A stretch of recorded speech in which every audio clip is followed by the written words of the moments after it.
Okay.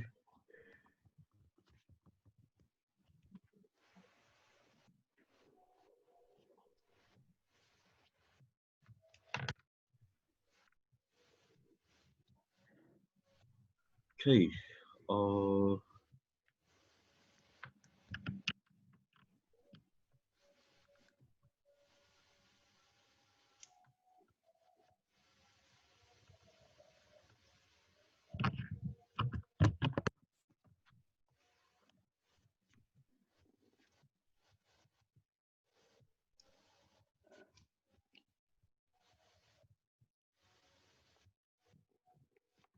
Okay. Everybody see the screen? Yep. Okay. Is it the banner of the talk, or is it the let me see the view option, right? Whose slides are we seeing now? I don't know what you can see. What I are you can seeing? see welcome Nila International School. Oh, If welcome. it says welcome to Nilai, it's probably Yeah. mine. Yep. Okay, we stopped the sharing screen yet. I put the main banner for everybody first, right? So that everybody knows that they came to the right thing. Yeah. Okay. So now you see everyone, right? Yep. Okay. Fantastic. So let me check. We have 4 minutes to start. Let me check the Facebook Live. So far, quite a number of people have logged in. 20 over.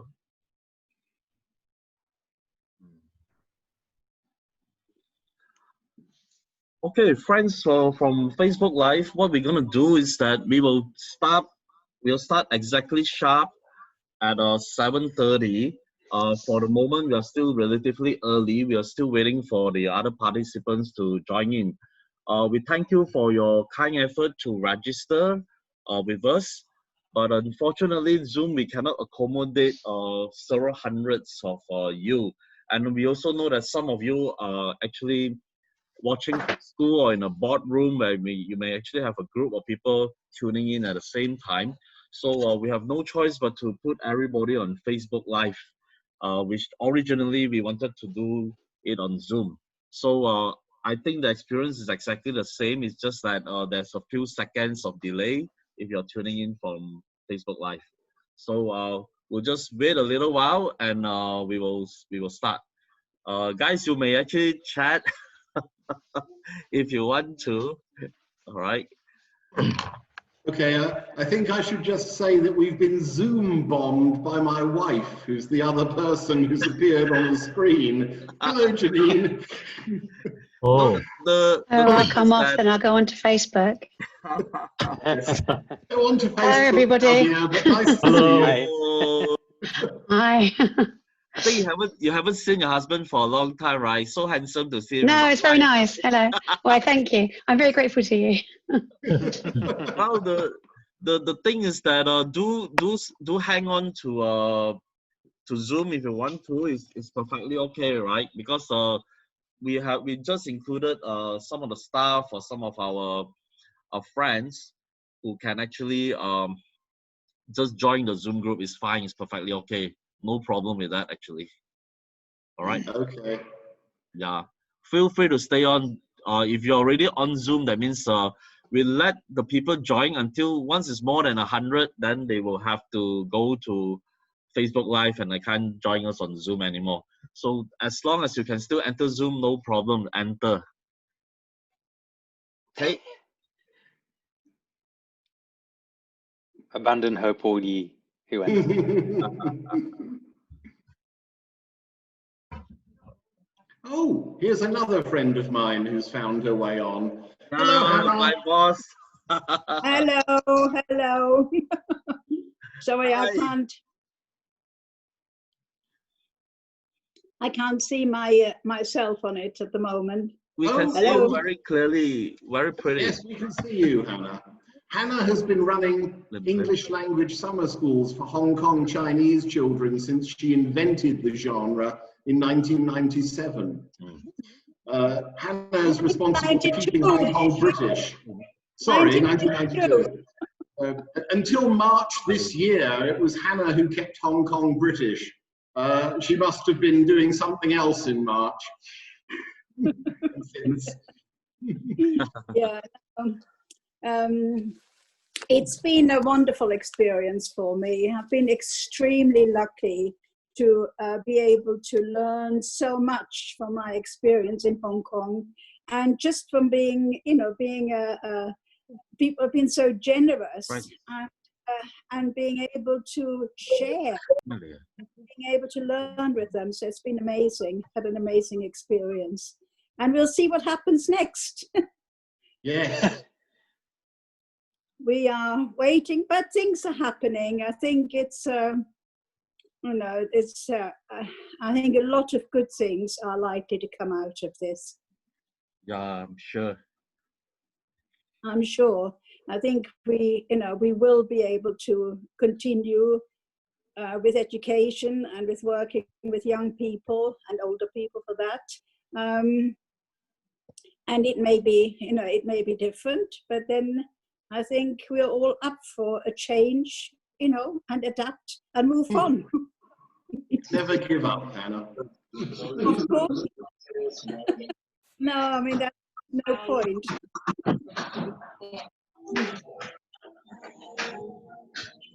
It's a pleasure meeting you, guys. Yeah. And you?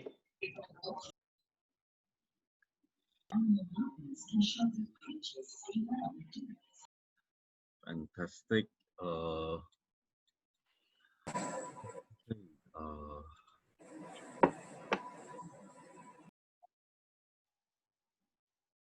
Right, almost time. Okay, let me see how many people already on our Facebook. Yeah. Okay, great. Let's start. Okay. First of all, let me welcome all of you. A very warm welcome to our UBSM series of talks. This topic is on supporting and preparing students and the impact of COVID-19 and how COVID-19 actually affected all of us. I mean, everybody is using the cliche of unprecedented times, new beginning, new normal, and many have actually said that it's the new abnormal, which all of us are experiencing. We are very happy and very lucky to have our guest speakers joining us today, Mr. Anthony Partington, Mr. Charles Dormer, and Mr. Ng Kim Huat. I will take turn to introduce every one of them. They are impeccable, and I didn't know they were so super until I have a look at the CV actually. So let me share screen to introduce you to our speaker. All right. Our first speaker is Mr. Anthony Partington. All right. Anthony originally worked in the City of London in public media and analyst relations. After studying English language and literature at Christ Church, University of Oxford, but his passion for English and lifelong learning led him to being asked to work first as a teacher as part of the reforms at a school in Bolton, and then to Trinity College, University of Cambridge, to train as an English teacher in 2002. He has worked at a number of schools in Cambridgeshire, England, including pastoral leadership and leading the internationally renowned English and Media faculty across the Parkside Federation of Academies in Cambridge. Wow, still a lot more, you know. Anthony joined Cambridge Meridian Academies Trust, CMAT, in 2010 as an assistant principal to support the improvement of one school and left after 8 years. Ultimately working as CMAT's Executive Director of Education, responsible for the quality assurance of all the academies and teaching professionals, as well as development from initial teachers training to leadership succession planning and development. Along the way, he was the principal of an academy in Lincolnshire, securing his best ever examination results and inspection judgment. In February 2019, Anthony joined GEMS as the principal of GEMS International School, Tropicana Metro Park, Kuala Lumpur, Malaysia. Whilst completing a master's in UCL Institute of Education, Anthony conducted research into and published on the teaching of literacy. He's a frequent conference speaker, presenting at school leadership and English teaching, and an editor of Much Ado About Nothing and 12th Night in the Cambridge University Press Cambridge School Shakespeare series. He has just qualified as a leadership coach. Anthony believes in a whole education's striving for academic excellence and great examination results, whilst providing the experience and building the character skills that students need to thrive in learning, work and life. And in his spare time, Anthony enjoys travel, film, theater, music, singing, running, and exercise. Wow. Can't really do much of What any a of those at the moment. what an incredible profile. Thank you. Okay, the next speaker will be Mr. Charles Dormer. Charles, this is Charles. All right. Charles Dormer's degree from Cambridge University, involving studying history, English, French, Spanish, Latin, and ancient Greek literature. A principal since 2010, Charles has worked as a teacher since the age of 20. He's just 21 now, right? And has taught classes in every year of his career, plus working in summer schools for young learners of English as a foreign language. Charles' interest has always been in helping children as individuals to gain the power of language, of knowledge, and of effective communication through speech. He has a teacher's diploma in speech and drama, is a qualified school teacher and principal, has been assistant examiners in 5 subjects, and is a life fellow of the Royal Society of Arts in London.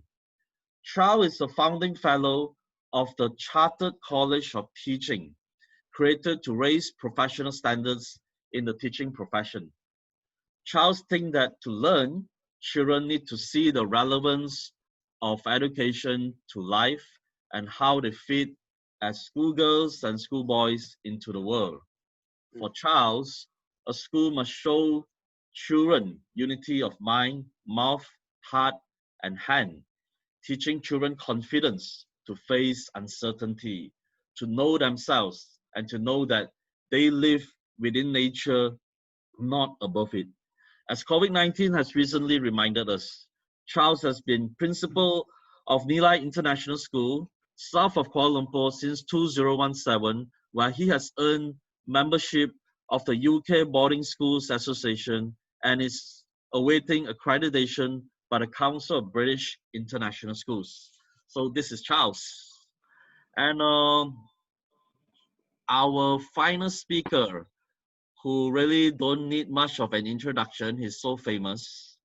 You know, when we go to Brunei, the entire Brunei actually does the Cambridge exams. Everybody thinks that he's like the Minister of Education.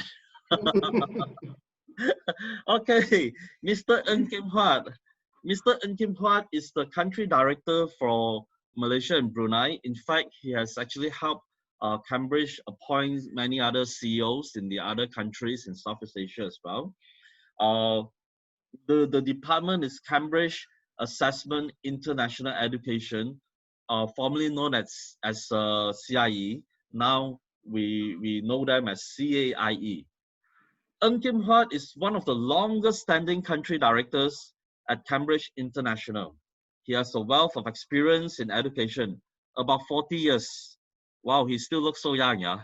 Making him a perfect representative for Cambridge International.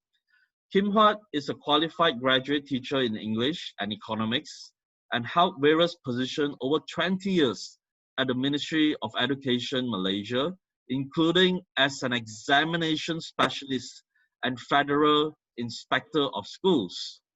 He also worked as an academic administrator and quality manager for 2 years in Garden International School, Kuala Lumpur.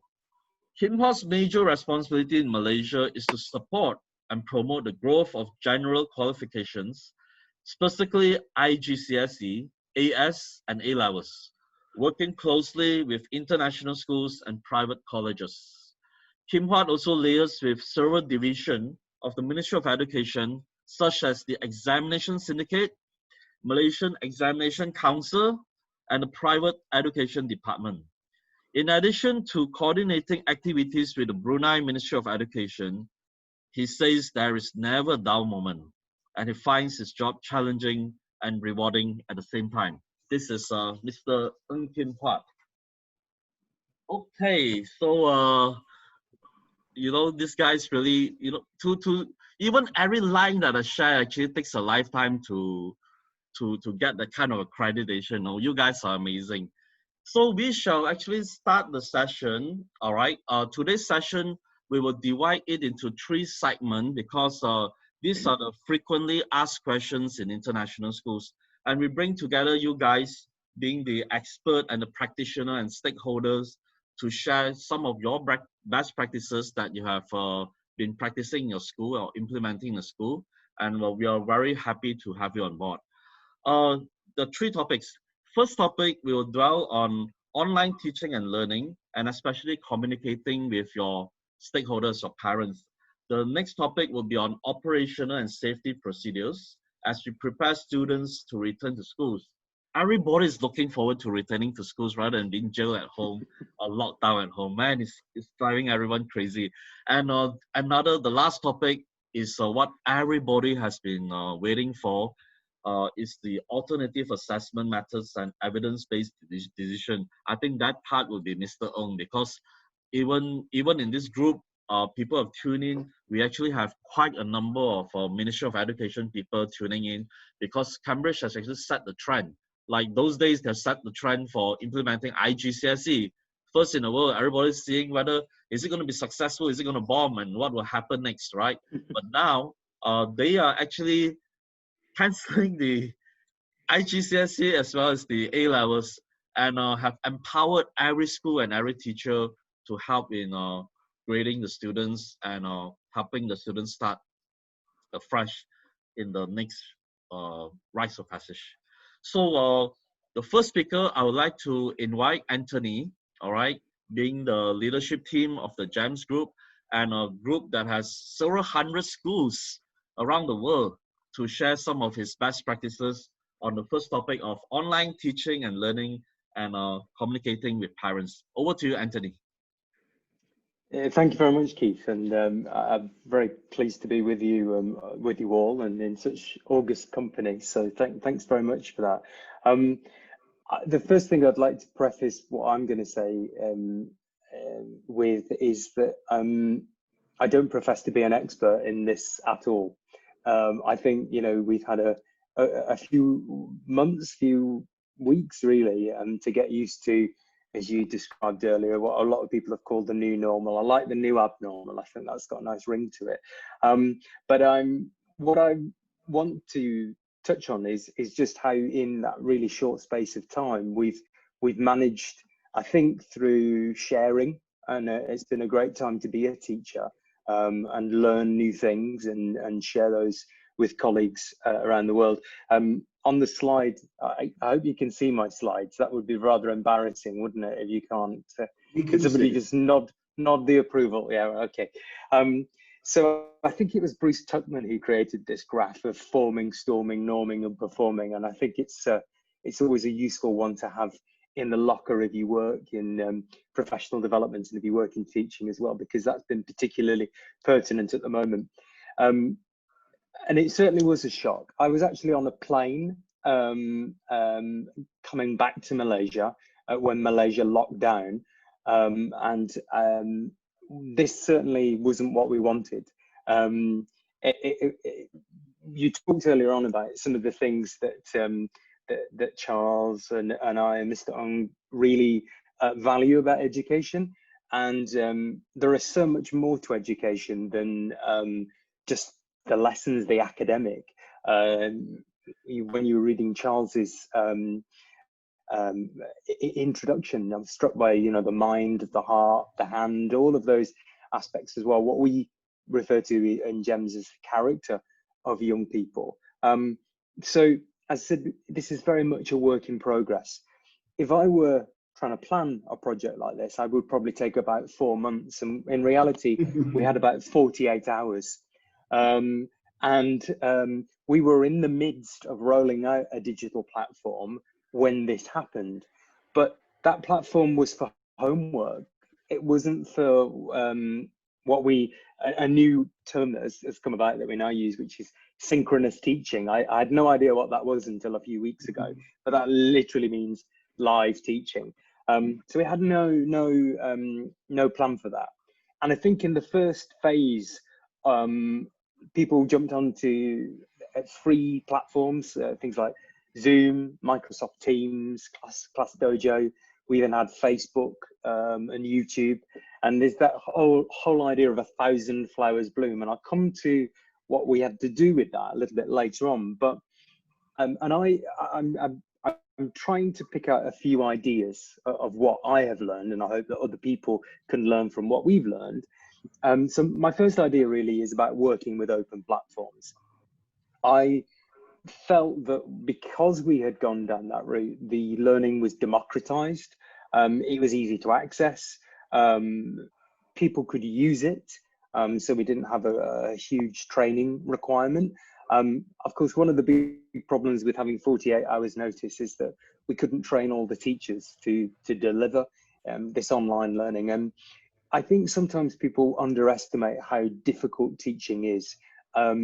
If you imagine that sort of the old test of whether you can rub your tummy and pat your head at the same time, these are things that are going on, and some really great teachers are fantastic at managing children, classroom management. I know a lot of parents will appreciate how difficult it is to manage 2 or 3 children in the house. Imagine having 30 in front of you.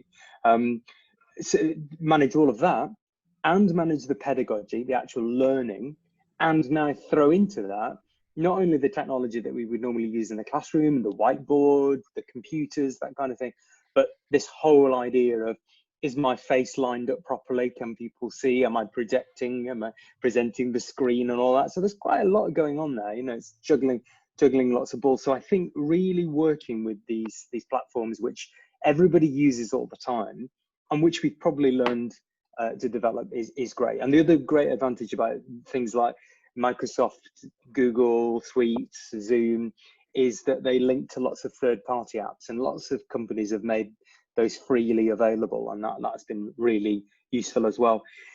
But a great thing about this as well was that because we use things that people had already used before, they could focus on the quality of the teaching and learning and not on the technical. And I think that's really important. I mean, my first couple of years of teaching, I talked about how interactive whiteboards were anything but interactive, and they turned children into sort of screen junkies. Now that was nearly 20 years ago, you know, we have to be really careful that in this online learning we don't sacrifice what we hold dear to just teaching live lessons and getting that out there. So I put some images on some of these slides here.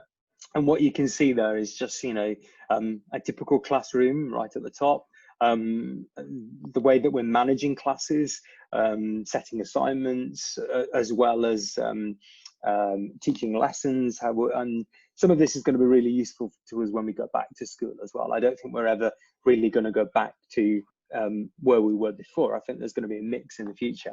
And then at the bottom there is a Facebook session that my colleague did on British curriculum and what primary teaching looks like in the British style curriculum. So I suppose the next phase is storming. I said about 1,000 flowers blooming.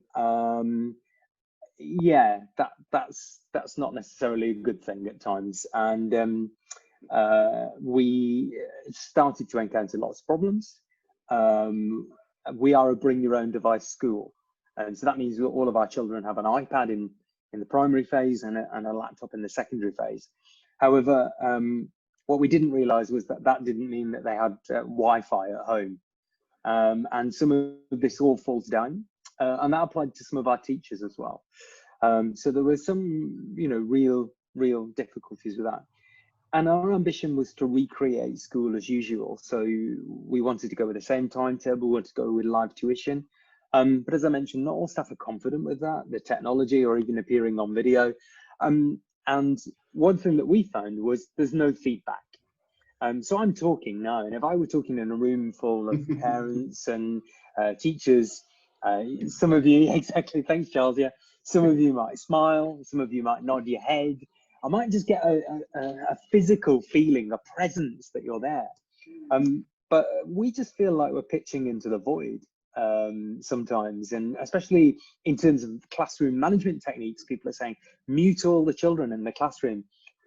I mean, teachers may have dreamed for many years that there was an ability to mute every child in the classroom, but there's a good reason why we don't mute children, and that's because we want their feedback. And you know, it's a reciprocal arrangement, teaching and learning, and we need that. So I think a lot of us have found it pretty hard going. There isn't a bounce from it, and one of the great wonderful things about being a teacher is that you get that bounce, you get that energy from the classroom.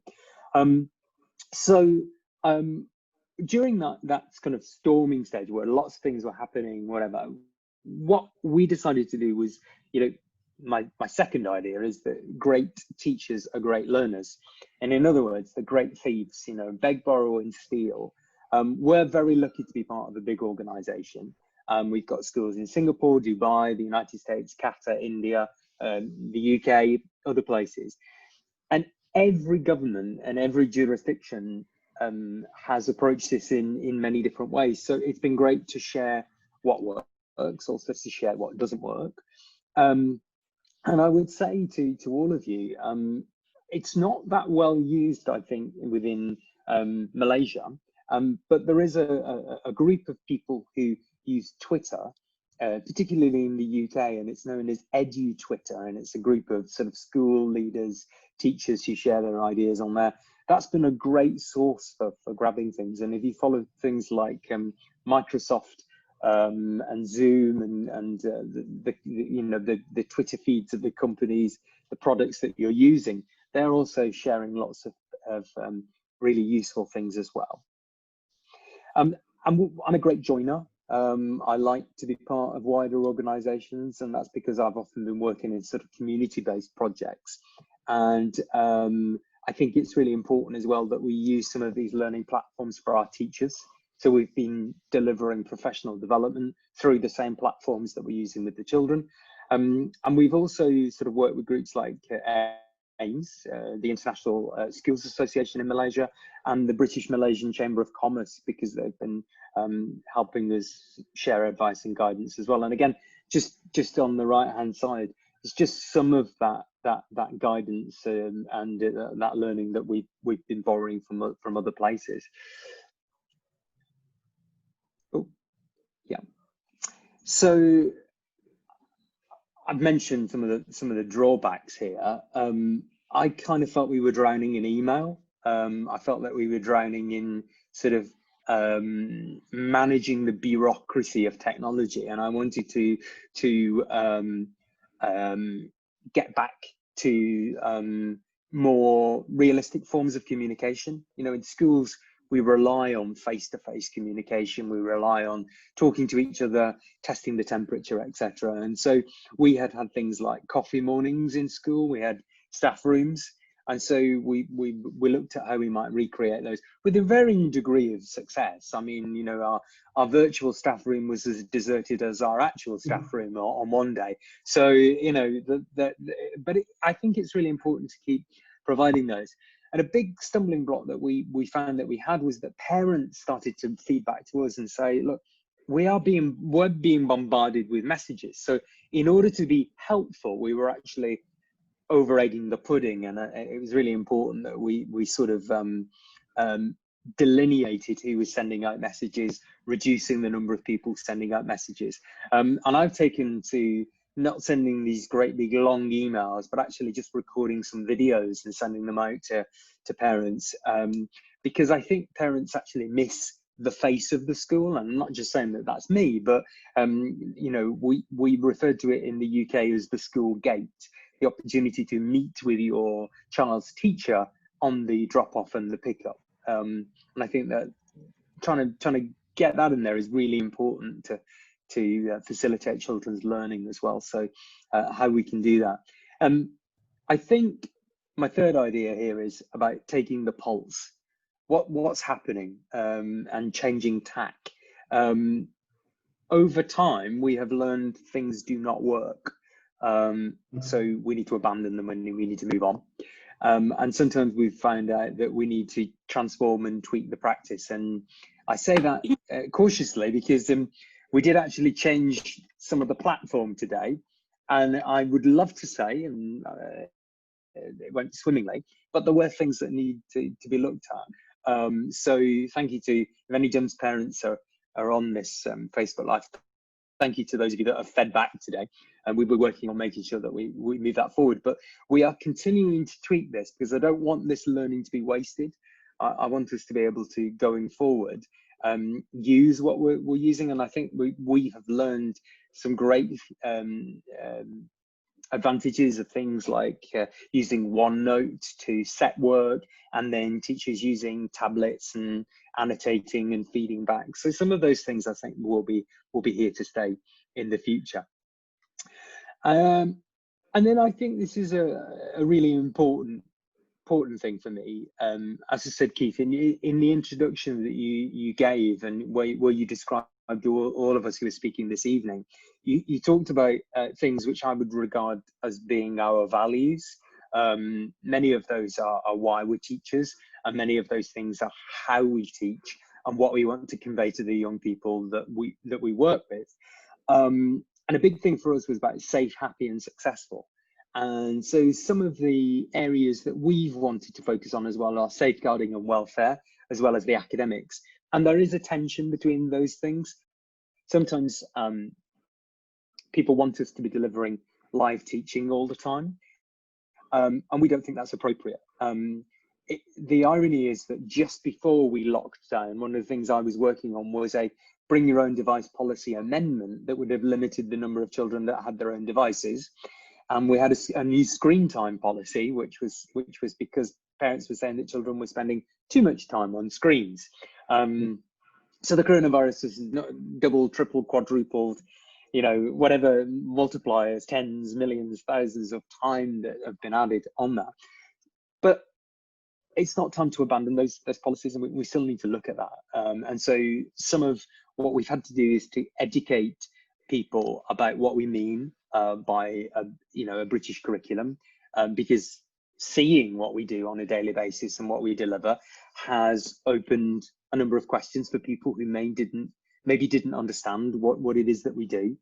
How do we build character whilst we are online? So, you know, I was in a student council meeting earlier today, and I think it's really important that we get those things back in place. And I think we have to be really honest and say, only do what you value, you know, don't value only what you can do. So again, there's a big push there for us to continue to learn and to continue to develop and to continue to take our community with us on this journey, not yet finished. But we've been, and this is my final idea, co-designing. I think a buzzword a few years ago was co-construct. But how do you build together your virtual school? How do you plan it? How do you promote it? How do you quality assure it as you would in school?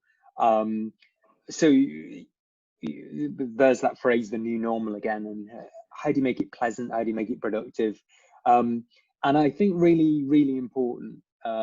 We've got a lot of, we used to have this thing in England called lay inspectors, who were people who inspected schools but weren't teachers, and for better or for ill. And they had a different perspective on the way that things work. Well, we've got a lot of new lay inspectors and a lot of new classroom assistants. And those are our parents who are facilitating the learning. So I think it's really important that we share our thinking rationale with the students and the staff and the parents, and continue to get that back from them as well. I hope there's a few takeaway points there, and I'll probably leave it there, and then I'm not rattling on so much. Thank you very much, Anthony, for sharing. It's indeed wonderful. I'm actually looking through your profile again. It's like you're the only guy that I know that has been to Oxford University and Cambridge University. It's like attending a lecture itself from one of these famous universities. Thank you for sharing. Actually, I'm very thankful that you guys actually took the effort to really put it into a slide, because I think with the kind of visual and audio effect, the people get to understand this thing much better. Thanks for sharing. Okay, why don't I move to the other panels, like Charles, anything that you want to add on the online teaching and learning experience as well as communicating from your side? What about your personal experience and some best practices at your side? Well, we were in a much more fortunate position. We weren't in the middle of rolling out something new. We had an established platform, Google Classroom and Google Meet, to go with, Gmail and Google Documents and so on. And I think you also had Class Dojo, didn't you, Anthony? I saw on your presentation. We had that for the little ones as well, mostly for setting work and for giving them points and rewards, which they enjoyed for a few weeks, but it's getting a bit boring now, I think. But we were lucky to be able to slip into classroom practice using the Google platform, the Google Meet, the Google Classroom. We had the same problem as you, Anthony, with people not having Wi-Fi at home, both children and staff, or not having enough Wi-Fi at home, or families with several children at home and adults working from home, all trying to use the same rooms, devices, Wi-Fi. We've all been in a very similar boat, I think, is the answer, Keith, and it was nice to see Anthony summing up so many of the common issues that I'm sure everyone has experienced. Cool, thanks for sharing. So, Mr. Ng, anything to add from your side? Okay, Keith, I'll come and present. Will Charles do some presentation afterwards, Keith? Yeah, he will share as well. Yeah. Okay. You give your comment to later or now? It is fine. Some of the great ideas, good ideas that Anthony shared. I think it cuts across what you call a very wide platform, a global platform. It is not easy for people to pick up technology overnight. Yeah. So, as we clearly say, you have to value the things that you want to learn. Rather than trying to sit in a comfort zone, and learn new things. So I was just talking with colleague. So it is just like being a teacher. It's important to keep an open mind. And learning doesn't stop there. So as long as you keep on learning, you stay young, if I can just say that. Yeah, mentally, spiritually, physically. Yeah. Thanks for sharing, Anthony. Yeah, I pass it back to you, Keith. Thank you. Okay. There are some comments and some people share privately with me some of those questions on this particular topic.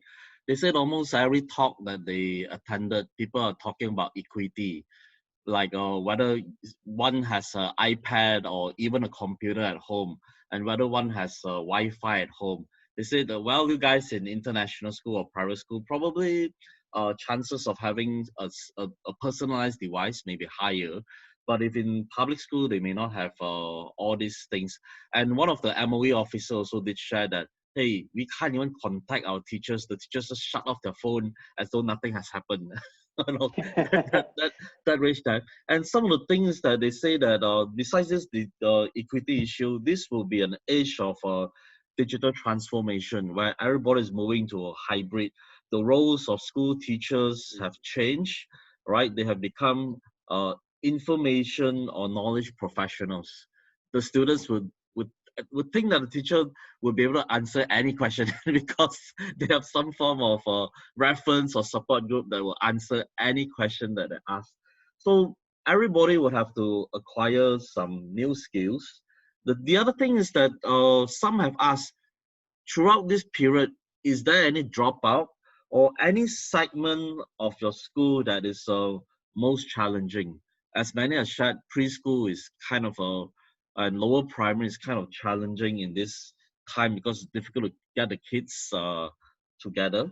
All right. So any one of you want to comment on some of these questions? Feel free to just share. I'll pick that one up if you like, and then I'm sure Anthony will have something to add.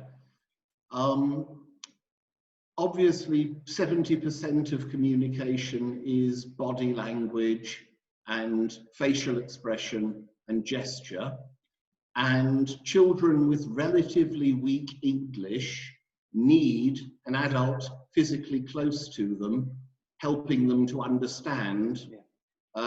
Children also need an adult physically close to them, reassuring them that they're doing the right thing. And some children with specific learning difficulties are used to working with an adult physically close to them, helping them step by step through processes that can be taken for granted with other children. And so there are groups of children who have been cut off from the human contact that was essential to their education by this lockdown. On the other hand, some children who are tired of being told to sit still and be quiet by their teachers have rather enjoyed being able to do lessons in their pajamas from their bedrooms and to go to the toilet or get a drink whenever they felt like it. So it has been a very interesting experience on the level of individual children, I think. Yeah. I'd pick up on that, that some students with additional needs, some students on the autistic spectrum, for example, have reported, or their families have reported that they're much happier, and that they've been able to engage more because this learning suits them better than the normal style of learning. Now that's quite interesting for us because when we return, we should really import that experience for them back into school. So I think that's a good one. I also just wanted to pick up on you said about the role of teachers would change, and I think teachers are quite chameleon-like anyway, and are quite adaptable. And there's a very famous Oxfam postcard which said, you know, you can call me nose wiper, coat finder, test marker. And it went on and on and on and on, and then there was an ellipsis, ... and it said, but most people call me a teacher. So there's a, you know, there's lots of strings to a teacher's bow. But I think that the key thing to any teacher, or any great teacher really, is if a child asks them something that they don't know, they will say that, because actually the greatest thing is learning.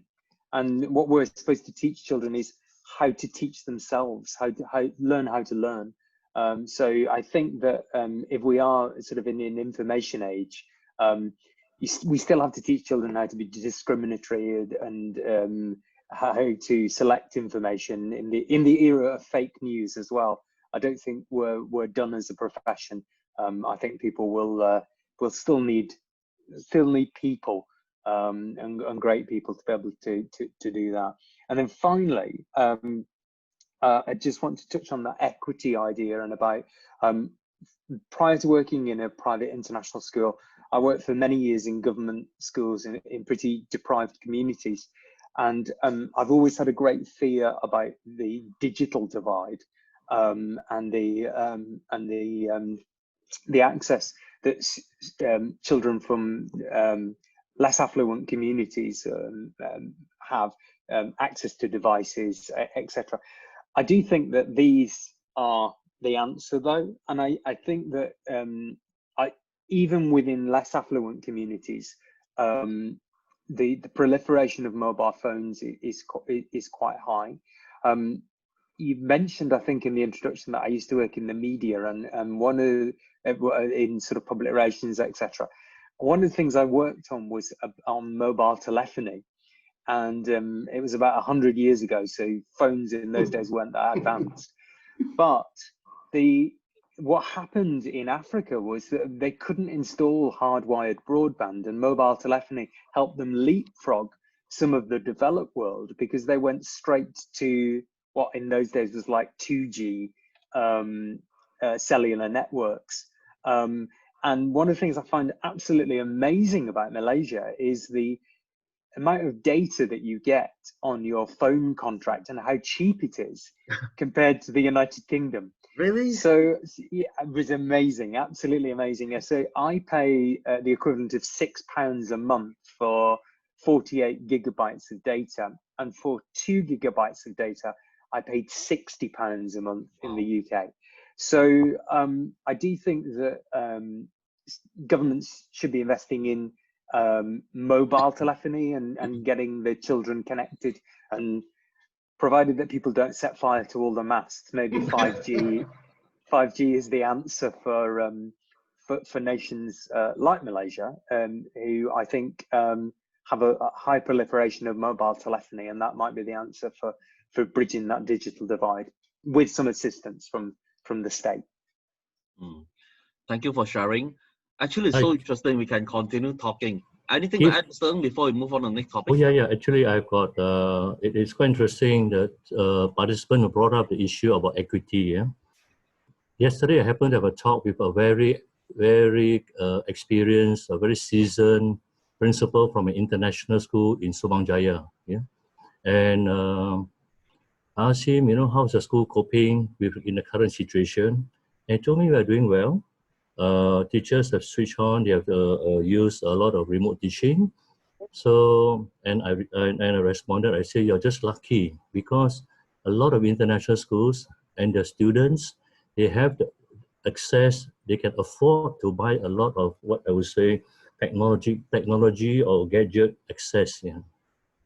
They have the ability. If you compare that with state schools, a lot of them are suffering. That's what Anthony just talked about, UK schools and some of the other countries he has worked in. Yeah, because I have worked in the Ministry of Education 20.5 years before that, and you look at the resources at the state schools, actually they are quite, I would say, quite pathetic, to use the word. Yeah, and in the 1990s, we had a project, what they call it, a Ministry Smart School, Education Ministry.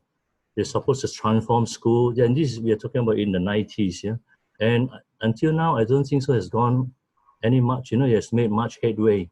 So I hope with this situation, the Ministry of Education will give greater priority to enhancing technological access for state schools as well. International schools, they are way ahead. They can cope with the current situation. But take a look at our fellow students who are struggling, to cope up with this this age of digital learning in the state schools with very low end and very inadequate technological gadgets. That's one thing. The second thing I just want to comment, what Charles mentioned. He talked about, because he's a native speaker of English, he just talked about English in a way that the whole world speaks English, So if we look at the international schools, the student, the second advantage that they have is also the command of English compared to the state schools. Because they have a good command, because the medium of instruction is English, there are a lot more teaching and learning resources available in English, I think, than any other language in the world. Don't talk about China, yeah? So if we look at it, English, I think, if a lot of international schools, because the student, the medium of instruction in English, so they have definitely a great advantage over state schools where they have to, the medium of instruction is Malay.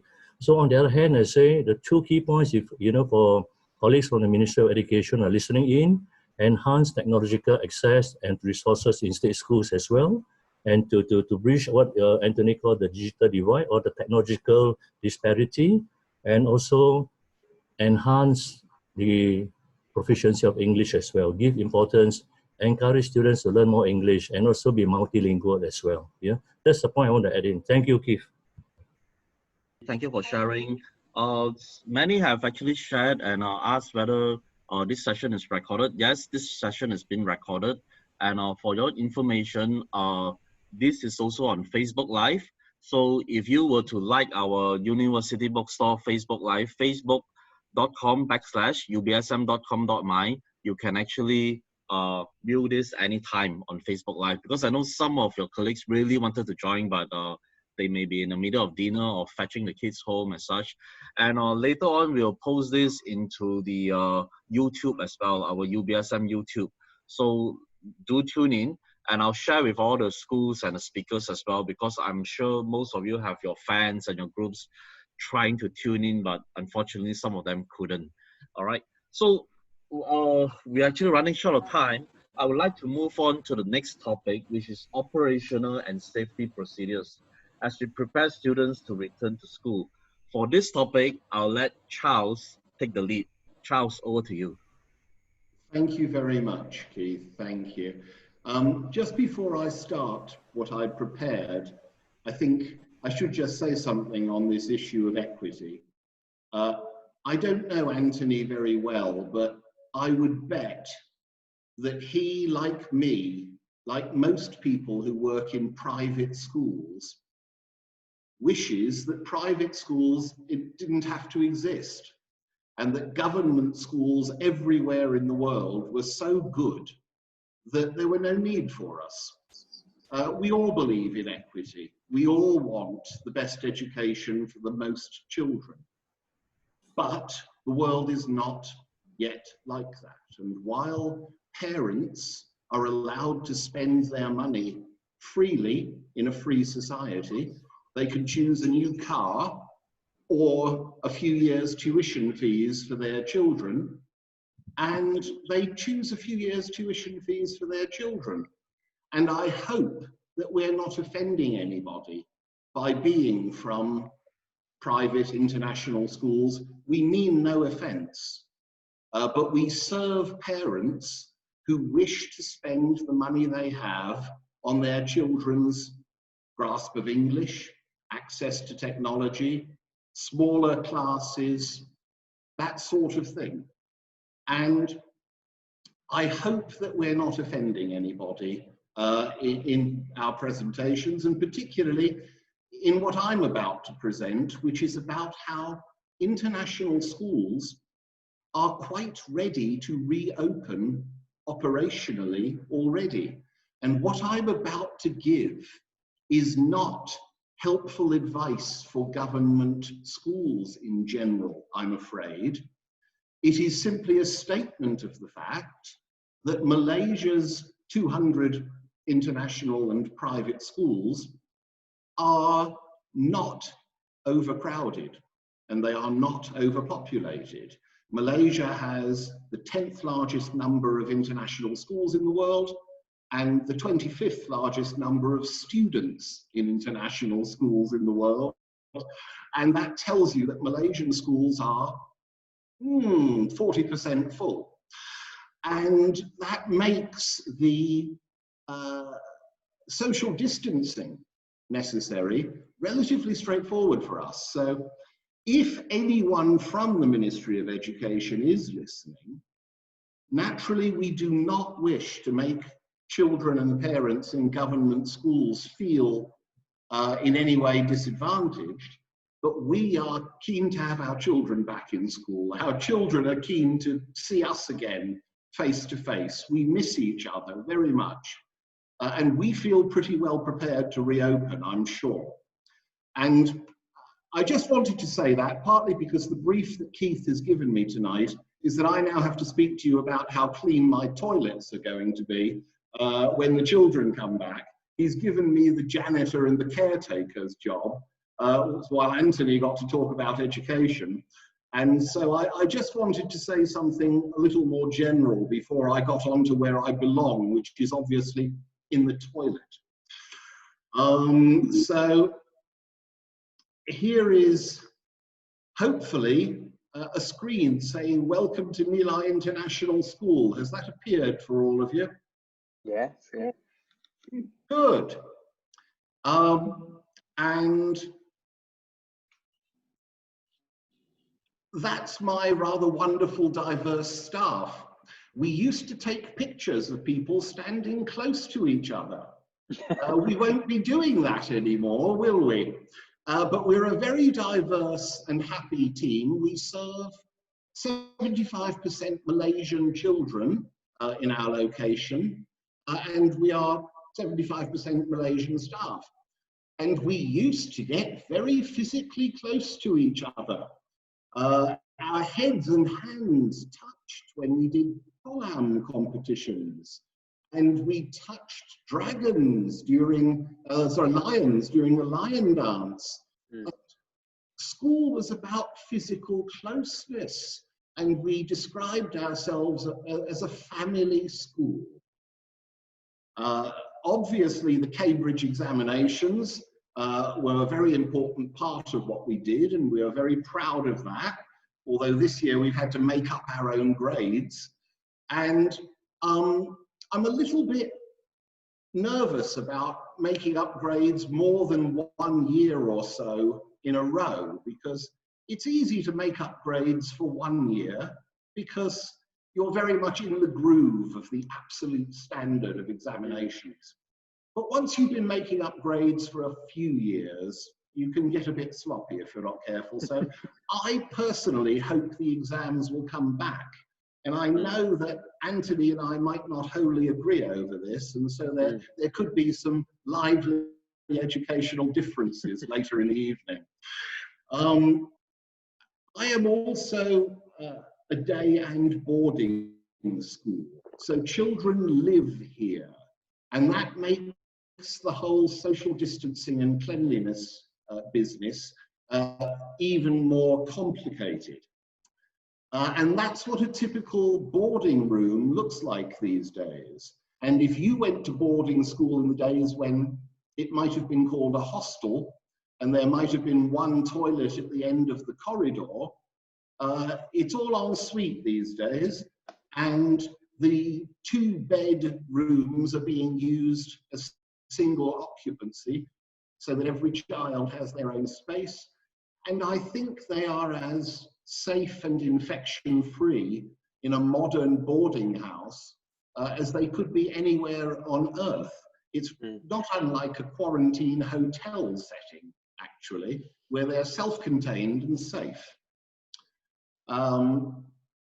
There's a lot of temperature taking going on these days, and everybody is equipped with the little handheld thermometers, and everybody is equipped with a little spray bottle of high alcohol disinfectant, and we can continue to transport people, although we do have to be prepared to deep clean a vehicle if at any point anyone who's used it proves to have been infected. But because we're in Malaysia, we have the best classroom in the world. We have the great outdoors. And these are pictures taken by my students on a trip that I took them on that was actually a GCSE art lesson. And so when you can have art lessons in a classroom like this, you thank heaven that you teach in Malaysia. And there's not much COVID lurking around out there, I don't think, far from the madding crowds. But even in school, there's not a difficulty with social distancing. The picture on the left is our school. The picture on the right is a stock picture because we did not used to take publicity pictures of children distanced from each other, did we? We took pictures of children huddling together and face to face and smiling and in group hugs. And so I don't have any pictures of my children sitting at individual desks 4 to 6 feet apart, but it's easily done here. And our classrooms look a bit like that. Of course, you have to teach the little ones what distance means and how to keep distance apart and how to wear masks. And our little ones were all busily producing posters before the MCO came into force on the 17th of March. and they were teaching lessons and making videos with their iPads about social distancing. And it's become a new topic in our curriculum, I think, effectively. Now, here is a list, and I'm simply going to share with you some thoughts about how school will be different. And this is purely food for thought for you. Teachers are going to have to guard the entry to places that can become overcrowded. You can't let 20 children run into the toilet at once at break. There's going to have to be soap everywhere. There's going to have to be hand sanitizer, tissues, and bins with lids that don't let the tissues blow away everywhere. There's going to have to be disinfectant in every teacher's hand.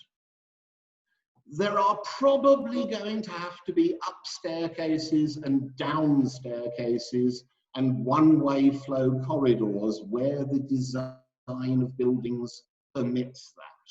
Because you can't have children brushing against each other because clothes carry the virus quite well. In general, children and classes will be staying still in rooms and teachers will be moving between them. Then you've only got one pair of hands to disinfect after one set of doorknobs have been touched. Children are not going to be sharing pencils and erasers and scissors. We can't have assembly or choir. We can't exhale and spit all over each other joyfully as we sang with a cheerful voice and a loving heart. Social play is off the menu. I think the library is a place where 20 people might pick up a book and put it back on the shelf in the space of an hour. It's probably consigned to the museum for now. Places that you can't supervise and that your overburdened cleaning staff don't want to have to clean, you are going to have to make out of bounds and shut down. You're going to need socially distanced processes for fire drills, evacuations, and for lockdowns when you lock yourself into a school because there's some danger outside. Parents' meetings will need to be virtual or protected by acrylic screens, and I'll come back to those later. We probably have to remove swimming and drama from the curriculum for the foreseeable future. Staff will no longer be encouraged to come to work if they're feeling a little bit funny, and children will not be either. There'll be a slightly different attitude taken to attendance, I think. And equally, parents who work in hospitals and community centres and other schools for that matter may only be welcome in our school if they've had a good wash and a change and a bit of disinfecting and popped a mask on in between. Just for scientific interest, you might want to have a look at this. If the world were made of copper, we probably wouldn't have much COVID because it's wonderfully toxic. Unfortunately, by the time you get down to number 7, stainless steel, the stuff that school canteen cutlery, forks and spoons are made of, or plastic, the stuff that school cafeteria trays and drinking beakers tend to be made of, then you have a very long life for the COVID virus on those substances. And I suspect that students are going to be invited to bring their own utensils, their own containers, and their own food. In many schools, parents will certainly want that option, I suspect. In terms of cleaning, there are so many things we touch. We all learned 5 or 6 weeks ago, didn't we, that we were touching our faces constantly. It had never really occurred to us before. And over the past few weeks, we've just been noticing how often we touch the aircon controls and how often we touch all sorts of other little things around the house and around the school in common. And advice in offices is leave the doors open and don't touch the banisters. But when you have 15 4-year-olds, you have to close the doors and teach them to hold the handrails. And so there's a lot more cleaning that has to be done. And obviously one infected water dispenser, and you have a classic epidemic situation on my hands. So water dispensers are particularly good places to clean every hour. You have to be very careful about what you let into school. We are taking this time of closure to train our security guards in the art of screen it, clean it, or quarantine it, as I like to call it here. Basically anything that turns up at the guardhouse without an appointment and possibly carrying the virus doesn't get let into school until we've satisfied ourselves to the best of our ability that it's safe. Cafeterias are going to grow a lot of acrylic. If you want to buy shares in companies that manufacture acrylic screens, and you haven't already done so, I suggest you get onto your brokers immediately. There's going to be a lot of acrylic screen. It's already happened in Jaya Grocer between the cashiers and the customers. It's going to happen on the servery between cafeteria staff and children. It's going to happen where the children sit to eat between the children's places. And you have to do it because otherwise you end up looking like this.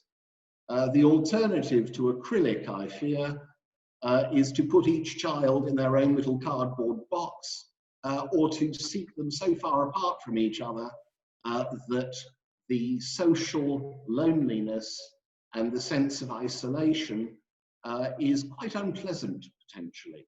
And we must all think about, keeping our spirits up and being able to talk to each other through a perspex screen is quite important.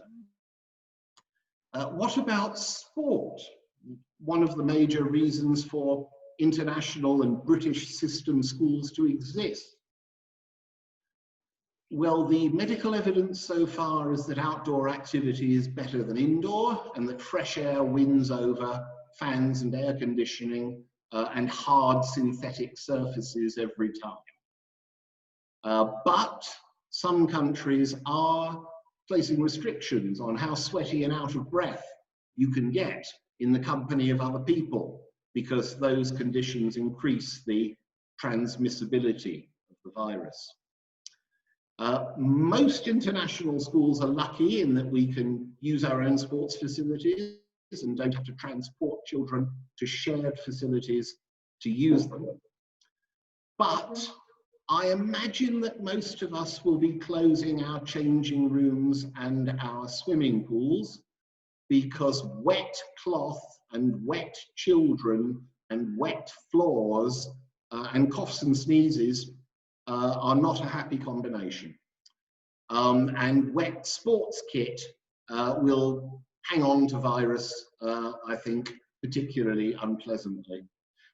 So probably sporting competitions off the menu for the foreseeable future. Luckily, we have outdoor fresh air trim trails and fitness circuits because we are aspiring to be an eco school and we want children to interact with the environment and be outdoors as much as possible. And so we do a lot of small group, individual and outdoor sport in the plain fresh air, which I think can continue. The bows may need to be sanitized between archers, but this is not a major problem. Equally, with relatively small groups doing PE at any one time, you can have one person, one apparatus, and disinfect between. It is possible. That is actually a pre-COVID picture of some of my children using the gym. So that's just a quick run through of the sort of thing that we are preparing for and hoping every day that we will get the nod from the ministry that we can reopen in 14 days. And then we will, get cracking, starting to practice and drill all of these things that we've brainstormed. Anthony talked about taking information from all around the world. And when you're a member of the Boarding Schools Association, you have the same privilege. Schools have reopened in Australia. Schools have reopened in New Zealand. In New Zealand, 0 social distancing, everything back to the way it was before. In Australia, schools have only been allowed to reopen at 25% occupancy on any one day, and there are massive social distancing implications. So we're all looking at every country in the world. Many of them have reopened their schools already, and we're all eager to implement the best lessons that we can learn to allow Malaysian children to get back to school as quickly as possible. And that's pretty much what I wanted to say, I think, Keith. I hope that's okay. Yeah. Well, Charles, thank you so much. We are so appreciative that you shared this with us. I'm sure you spent so much time to research on this, and it's really, really good information. I never thought that, wow, a lot of stuff that you share, I never thought of doing that actually. Really thank you for taking the time to get all these things together. And if I'm the Minister of Education now, I say start your school tomorrow. You gave me the job of making toilets interesting, so I did have to try my best. Well done, well done. Yeah, well done. Okay. All right. So Anthony and Mr. Ng, anything to add to whatever Charles shared? Anthony, you may want to add on what the extra from your school? Well, I wouldn't add anything on. I was very impressed. I think the challenge you made a good point at the end there, Charles, which was about there are different ways of approaching this, and we've looked at different scenarios, and it all depends what the government determined to be the lengths that we need to go to, because you could sanitize everything every 10 minutes, or and keep people miles apart and acrylic shields or whatever. But if the local transmission is really low, then we might not need that. So again, I think that Charles really covered a great range of things there, and we'll wait to get that steer and to see how many of those things that we need to do, because of course we'll do what we can to mitigate the virus, but we'll never get back to normal if we have to, under what makes our schools special, and that human contact, if we have to have extreme social distancing for a very long period of time. Yeah, that's true. In fact, some of the people tuning in, they say, I wish I would have used my iPad or phone to tune in, because I'll take every shot of every slide that Charles has been sharing, because all those ideas on what to do. Okay, Mr. Ng, anything like that? I'm fine, Keith. Yeah, it's just like it's worrying. As Charles was presenting the classroom, the next thing when the exams are on, how are we going to ensure social distancing as well? There's another challenge. So we'll we'll cross the bridge when it comes to it. Yeah. Thank you, Keith and Charles, for sharing the ideas. Okay, a few questions. The general one is that there are questions that people ask that would you foresee that schools may be cutting down on days from 5 to 4 or something like that? No more weekend activities. That is what Charles probably implied, that we may not have all those kind of inter-school competition for sports and stuff like that. And then the things that will we actually encourage more people to board where they will be in a cluster, just like it's a family go out together in one car. You are already there, so you don't need to distance anymore, because you're going to be infected, you're infected. But then if you are constantly grouping together as a group, then you're basically safe with each other for a long time. The other thing also is that there are concerns that yes, we keep our kids safe in school, but are we also keeping them safe online? Anything that we're doing to make sure that there's no grooming or stuff like that as they go online, they are open to attacks as well. And then the things that what are we doing on that? And also while preparing the kids back to school, are we doing anything from a physical side? I mean, physical is what we have shared. What about psychologically, emotionally, and spiritually?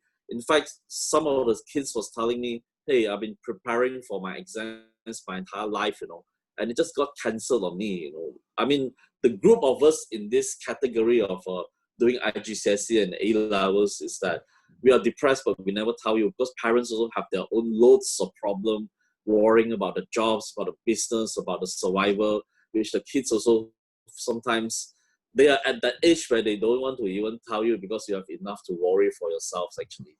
So this is something, probably feel free to comment, then we will move on to the next topic where Mr. Ng will share about the alternative assessment methods and the evidence-based decision from the Cambridge perspective. Anything to add? I think we better move a little faster. Please go ahead, share so that we leave the questions to the end because some of them may want to leave slightly earlier so that we'll take on the questions and the comments later on. So over to you, Mr. Ng. Thanks, Keith. Yeah, just give me a minute. Can you see the slides? Yes. Oh, okay. Because it takes time to get used to technology. Yeah? I just want to add on to a bit of what are the teaching and learning resources that Cambridge International Education is currently undertaking to support our students and teachers as well. Yeah?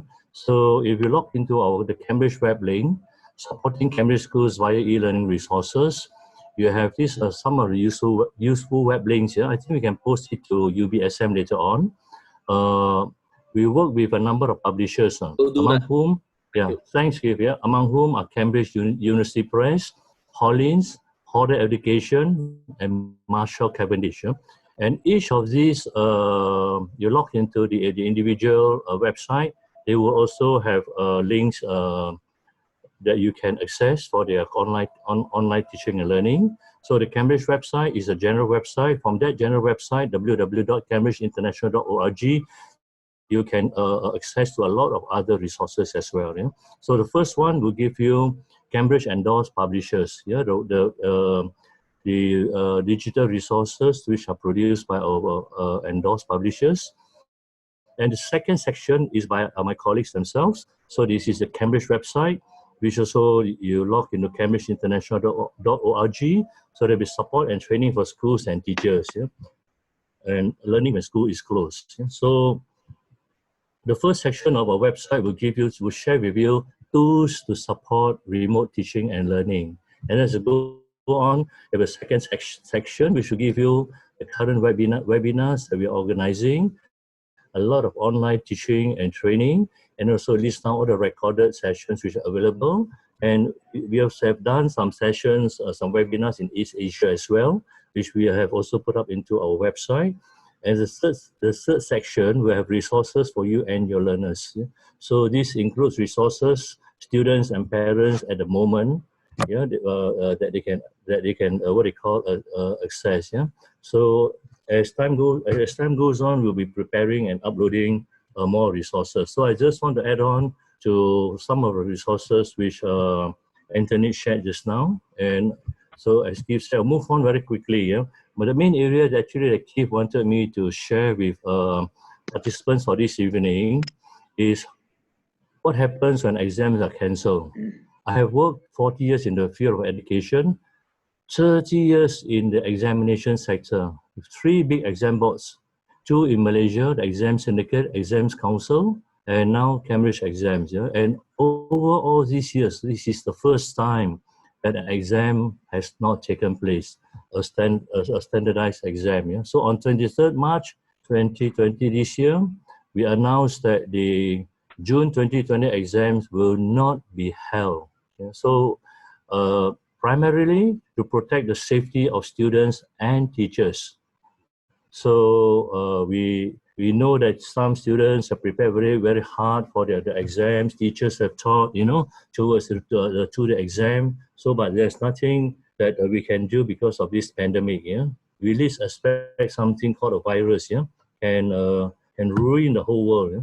So, but we still have life has to go on. So we see, if you take away centralized exams, standardized exams, national exams, what's the next thing that you need to do? So we took steps to provide students with fair grades using alternative assessment methods, so that students can go on with their education journeys, the pathways as soon as possible. Students who still need to progress, if not, they will be stuck for 1 year. So what happens to the future will be affected. So that's what we want to do. Yeah? So our approach is to ask schools to collaborate with us as we make stringent evidence-based decisions. So I will repeat, stringent evidence-based decision about grades for each candidate in each subject. Yeah? And I just run through the 4 steps where we're going to how we're going to work with schools to get onto the predicted grades, and then we come with assessed grades. Yeah, the first step 1, we ask teachers to gather evidence and judgment to grade every student entered in each subject, and the teachers will give a predicted grade for every subject or syllabus. Step 2, after doing that, they were supposed to rank the students. So if you have a grade C, they're supposed to rank the students. If you have 4 students, you rank 1, 2, 3, 4, 5. Yeah, and then from the highest to the lowest, and we move to step 3. Once they have once the teacher has given the grade and the ranking, the head of department will have to sign it off, or the head of center, and they will then send these predicted grades to Cambridge, and Cambridge will do a moderation. Yeah, they look at how best to moderate these what they call predicted grades and award what we call an assessed grade. So this is just a quick run through, and so people do ask, is the alternative process good enough? Yeah? If you look at, to answer this question, I don't suppose you will ever get high reliability for a grade. An alternative assessment is nothing like the real thing. Yeah? So it's an attempt to give as reliable a grade as possible under these very exceptional circumstances.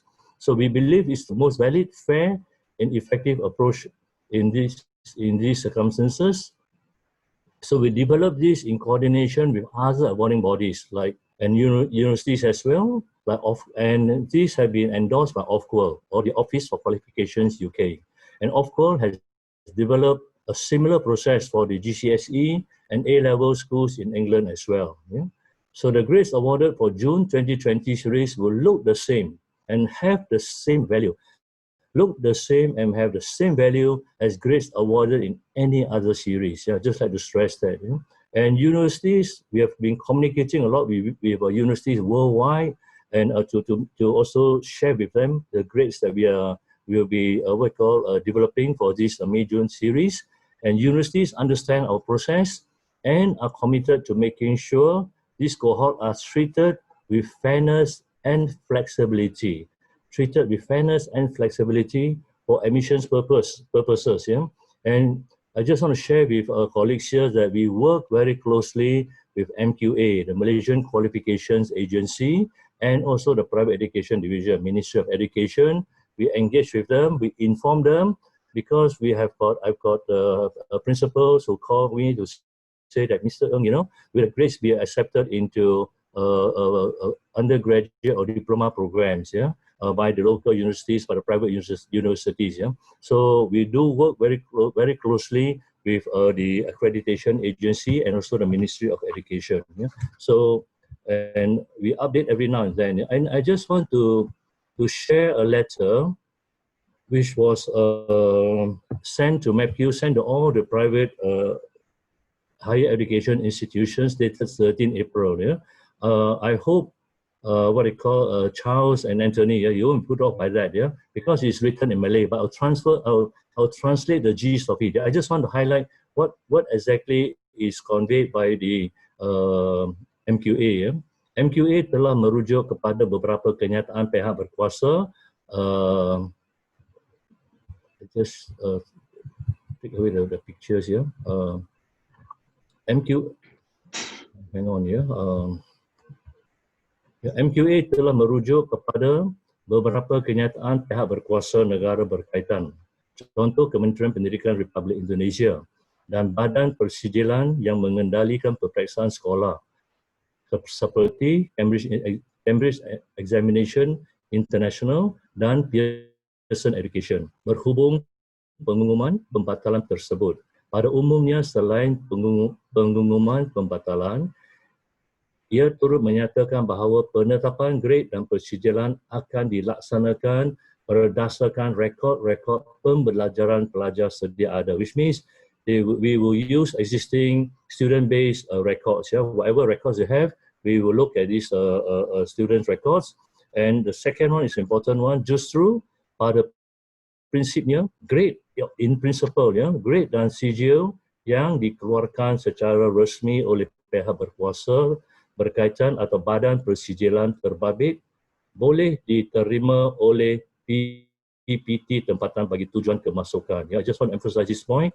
The grades shall be awarded by these certificate awarding bodies in principle will be accepted by the private learning educations in Malaysia for purposes of student admission. So I just want to share with you, this is what they call a circular that was issued by the MQA dated 13 April 2020, and you log in the MQA website, you can see the circular there. So it's just allay the fear of students and parents whether the IGCSE and A-level results will be accepted for admission for further studies. So we have engaged with MQA, and we have also worked with private education division to update them about this circular from MQA. So I just want to share this with our colleagues who are logged in this morning, this evening. So I just quickly highlight the 4 steps I mentioned just now. How do we get predicted grades? So the predicted grade should be the grade that, in the professional opinion of the teacher, the candidate would have been most likely to achieve if the June 2020 exam series had taken place. So it would have been most likely to achieve. So subject teachers should determine the predicted grade for each candidate in each syllabus based on the evidence they've gathered on candidates' performance, weighing up what these different sources of evidence tell them about each candidate's performance. And as a subject teacher, you should use all of the evidence available to you to determine the candidate's predicted grades so that you can make sure the judgment you make is as objective and accurate as possible. As objective and accurate as possible. Not always easy to do so. So after doing that, you have to rank order them. So you should now consider the group of candidates entered the syllabus for whom you have predicted the same grade. Your center should place these candidates in the rank order. So rank order is a list of candidates in order of the attainment, from the highest attaining to the lowest attaining. Do this separately for every grade at which you have predicted candidates who achieve, and for each syllabus in which you have entered candidates. The rank orders you produce may not contain ties. You cannot put 2 candidates in the same rank order. Number 2, number 2, no. You have to be number 2, number 3, number 4. Okay, so that's step 2. And after that, the teacher has done the predicted grade and the rank order. The third step is to confirm and submit to Cambridge. So the head of center will need to confirm that. So the predicted grades and rank orders have been properly decided, so that they reflect a fair professional judgment of the candidates. And in other words, the head of center needs to confirm that the process of making the judgments has been carried out professionally under their oversight and by people whose judgments they trust. So this is step 3. And what do we do? So they submit the predicted grades to Cambridge, and Cambridge will carry out what we call a standardization process. So we carry out a statistical standardization or moderation using evidence from the historical evidence of centers in the syllabus and global performance statistics. So we do what we call statistical moderation. We will do this to align judgments across centers so that as far as possible, students are assessed on the same basis and not unfairly advantaged or disadvantaged in their next steps. So the grade we award to a candidate may or may not be the same as the predicted grade, by centers. So should you need further questions, just contact the Cambridge website, info@cambridgeinternational.org. So with that, I just want to say thank you for participating in this session. And I think we've got question and answers after this. Yeah. So Keith, I pass back to you. All right, thank you, Mr. Ng. Yeah. This is the presentation that everybody is waiting for. In fact, there's some form of subjectivity as well. In fact, I'm sure some of the schools have heard about some of these assessment-based and alternative assessment. In fact, the most common question that asked, can we actually trust the teachers? Will the school be honest? Because you need to get good grades, right? So everybody will give the best grades to the students. But we believe teachers are the most honest people in the world, right? And they will be using the judgment to put a fair grading for the students. Another thing that and somebody brought up is that like say you cannot rank them in the same level. So you sometimes the teachers or the principal or the leadership may actually have to grade somebody higher and lower. And there's always something that this student may be more outspoken, have a presence, more charismatic, though the grades are similar or same. You tend to put the extrovert or some of this outstanding student out to be ranked slightly higher than the other one. Is that going to be fair? And will students be really required to develop their soft skills, their presentation skills, to make their presence felt? So there's a lot to do, but I think whatever Cambridge and the schools has been doing, we know that the teachers are working crazy hard. It's much more work, the kind of reporting and the evidence that I need to prove. In fact, teachers have been working harder than ever before, I felt. And the kids are also working much harder than before to prove that I'm doing my homework, I have all the evidence, and I'm attending extra class, I'm doing something more than what is required. I'm subscribed to additional learning materials and stuff like that. So there's a lot of things that it's been doing. So why don't you guys share a little bit more about your perspective of empowering the school and empowering the teachers to determine the grades? Now teachers are really popular, you know? Everybody says, wow, you're my best friend ever. Yeah. So Anthony first, comment. Well, it's interesting what you were saying. I accord with a number of the things that you've said, Mr. Ng said, Charles said earlier on. I tend to agree that actually, I'm not sure that teachers are the most honest people on earth, or whatever you said, Keith, but I tend to agree that teachers have quite a lot of integrity around this. And I've had, you know, in our school, we've had meetings where people have had to prove to me why they've given these grades to people, because I have to sign it off. And at the end of the day, you know, I'm the head of centre, and I have to say, yes, I agree with this. So I have to know why they're rewarding these. And people are really going the extra distance to say why they're putting people in a certain rank order, as well as why they're giving them particular grades as well. So I'm, you know, I'm pretty convinced that the integrity will be there. I think that the teachers are going to be they're a little bit more pernickety about the criteria, the assessment objectives, rather than actually about the character of the individual, you know, the personality, as you were saying earlier on. So I'd be assured that, you know, most times that's not going to sway an opinion. And this is where Charles said we might disagree early on.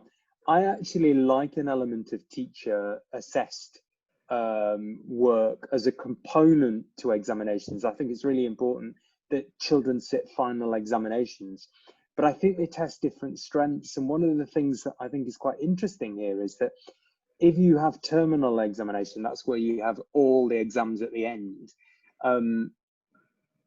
that tends to benefit a certain kind of character, the kind of character that you're talking about, that really confident child who just turns up and delivers on the day. Whereas more sort of ongoing assessment, continual assessment, sort of controlled assessment that happens at different stages, also rewards children who work in a much more consistent kind of way. So it's quite interesting that we're having to ride two horses here, because a lot of children were preparing for exams, but now are having to use some of the work that they've done throughout the year. So we're trying to be fair, but it might actually be that some of those children who've worked steadily throughout and have been good in the classroom this year might do slightly better than those children who turn up on the day and deliver. And I would say that girls might do better than boys as a result. Okay. Slightly controversial. So Charles, what's your take on this? I think that there is such a thing in young people's lives as a rite of passage, something that you go through in order to discover who you are and how tough you are and how resilient you are. You know, you don't know what kind of tea bag you are until somebody dunks you in boiling water. And I think that children who have experienced 6 hours of high stakes exams in a day are better equipped to go out into the world of work than children who have not experienced that. Yeah. Whether they should also do continuous assessment, whether they should also do other things, I'm relaxed about that. Of course, it shouldn't all depend on, you know, how you feel on one hot summer's day when you may have hay fever or dengue or whatever. But I think that we do have to stress test children before we send them out into the world under controlled conditions, and that exams are an important part of that. True. Actually, both of you actually bring up really good points though. It's just like a typical example is my own personal experience. I work very hard throughout the year, all my life for every exam. All right, I'm a little bit dyslexic and kind of special needs in a little way. I work very, very hard. I study long hours and stuff like that. If a teacher would observe me, they will give me all the A's and stuff like that. And sometimes it's the mental strength of sitting for the final exams, as you say, 3 hours, 6 hours, 9 hours for exams. My brother, on the other end, is cool. He never studies. But if somebody give him money, he will be number one straight away. The next exam, he'll be top. He'll score A's and straight A's and first in the class. He's a super guy as such, you know. So for him, right, if you follow these new rules, he will fail every exam. But the thing is that if he really go on a pressure-based and kind of going all out, being resilient, go on a war fight, they will do. So it also reflects on the different types of personality of the students. In fact, in real life, right, some people is consistent, steady, they work hard all their life. And some people need pressure before they can, the real self, the performer or the entertainer or the charisma will come out in that sense, you know. So welcome to this new world, actually. Mr. Ng, you are the master of this segment. What is your take on this and your comment? Do share with us. Thanks, Keith. On the 29th of May, we opened up, we got new, what they call a template here, for schools to start populating, sending the predicted grades to us. So this is unprecedented, yeah, this practice. We have no precedent to fall on, you know, and as say, in uncertain times, yeah, teachers, students, parents look to us, you know, for certainty.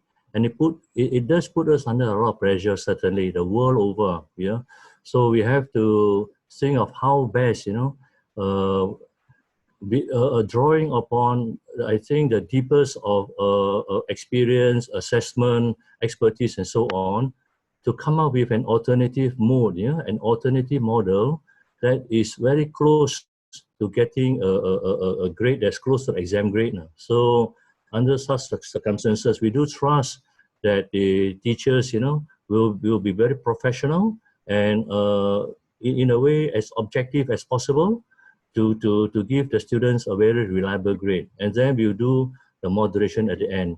We have yet to really gather the data, but based on what we call the responsibilities, you know, our obligations to candidates, to students and teachers and parents as well, we are working towards releasing the results. Yeah, we won't delay release of the results on 11th of August. So we are still sticking to that date and working towards that date. Yeah, to make sure that students get their grades and are able to move on to the next stage of their life. Yeah? If we don't do that, you can imagine, you know, how many thousands of candidates' future will be affected. It is a highly responsible and a colossal task. And we are very fortunate that even in Malaysia, I've got good, you know, principals, exam officers who have been very collaborative, you know. They do their best. Anything they're unsure, they call our office, they ask for support, you know, they write to us, and every now and then we update. So I will tell them also, at the same time, I've got very strong, we work with MQA, the ministry is very, very important as well. We update the exam syndicate, also we send our updates to the private education division. I've been talking with colleagues, officers from private education division as well, and the recognition value, the acceptance value of these predicted grades or assessed grades is equally important. You know, so it's how we are going to assure all the various stakeholders that these grades are just as good. You know, so it is a challenge, Keith. It's not easy. I would say, you know, only time will tell. I think we have put in place certain procedures, and there are appeal procedures as well, and also schools will be given. We are also working on something to allow schools to have a preview before it release to students as well. It's not confirmed, but it's something that we are also undertaking to ensure that every stakeholder is what we call consulted and is happy, you know, with the way that the process at which we arrive at these predicted grades. It is a big challenge, Keith. It's not easy. In fact, every night, you know, over 40 years in my education life, I've never come across a situation like this, you know. So it is how you cope. And I think if you are a good teacher, I suppose, you know, you're a good educationist, we will survive. Yeah. So and we're very thankful, very grateful to a lot of the heads, you know, CEOs of schools. They have all been very, very supportive and collaborative, and that's very important. I think the collective effort, I call them is collective management. We can't do it alone without their collaboration and their help. So we appeal to them, you know. So in order for us to weather this tough challenge, you know? So we have to work with so many bodies, you know, OFCWA, MQA, and so on, yeah. And we operate in 165 countries. I think the exam is taken. So you can imagine the global context, you know, in which we operate as well. It is really it is a monumental task, you know, that we are having with this current exam. Yeah. So I just want to, you know, to say thank you to international schools, exam officers, principals, CEOs of all the Cambridge schools who are tuning in this evening as well. I would like to convey a word, you know, a personal word of thanks as well on behalf of Cambridge Assessment International Education. Yeah, of course, the UBSM as well for organizing this session, and also sharing with Charles and Anthony. Yeah, so that's just my response, Keith. Thank you. Yeah, I think during this time, right, many of us are very fortunate and very lucky that times like this actually bring out the best in many people. Some people who doesn't talk to you at all of a sudden become more friendly.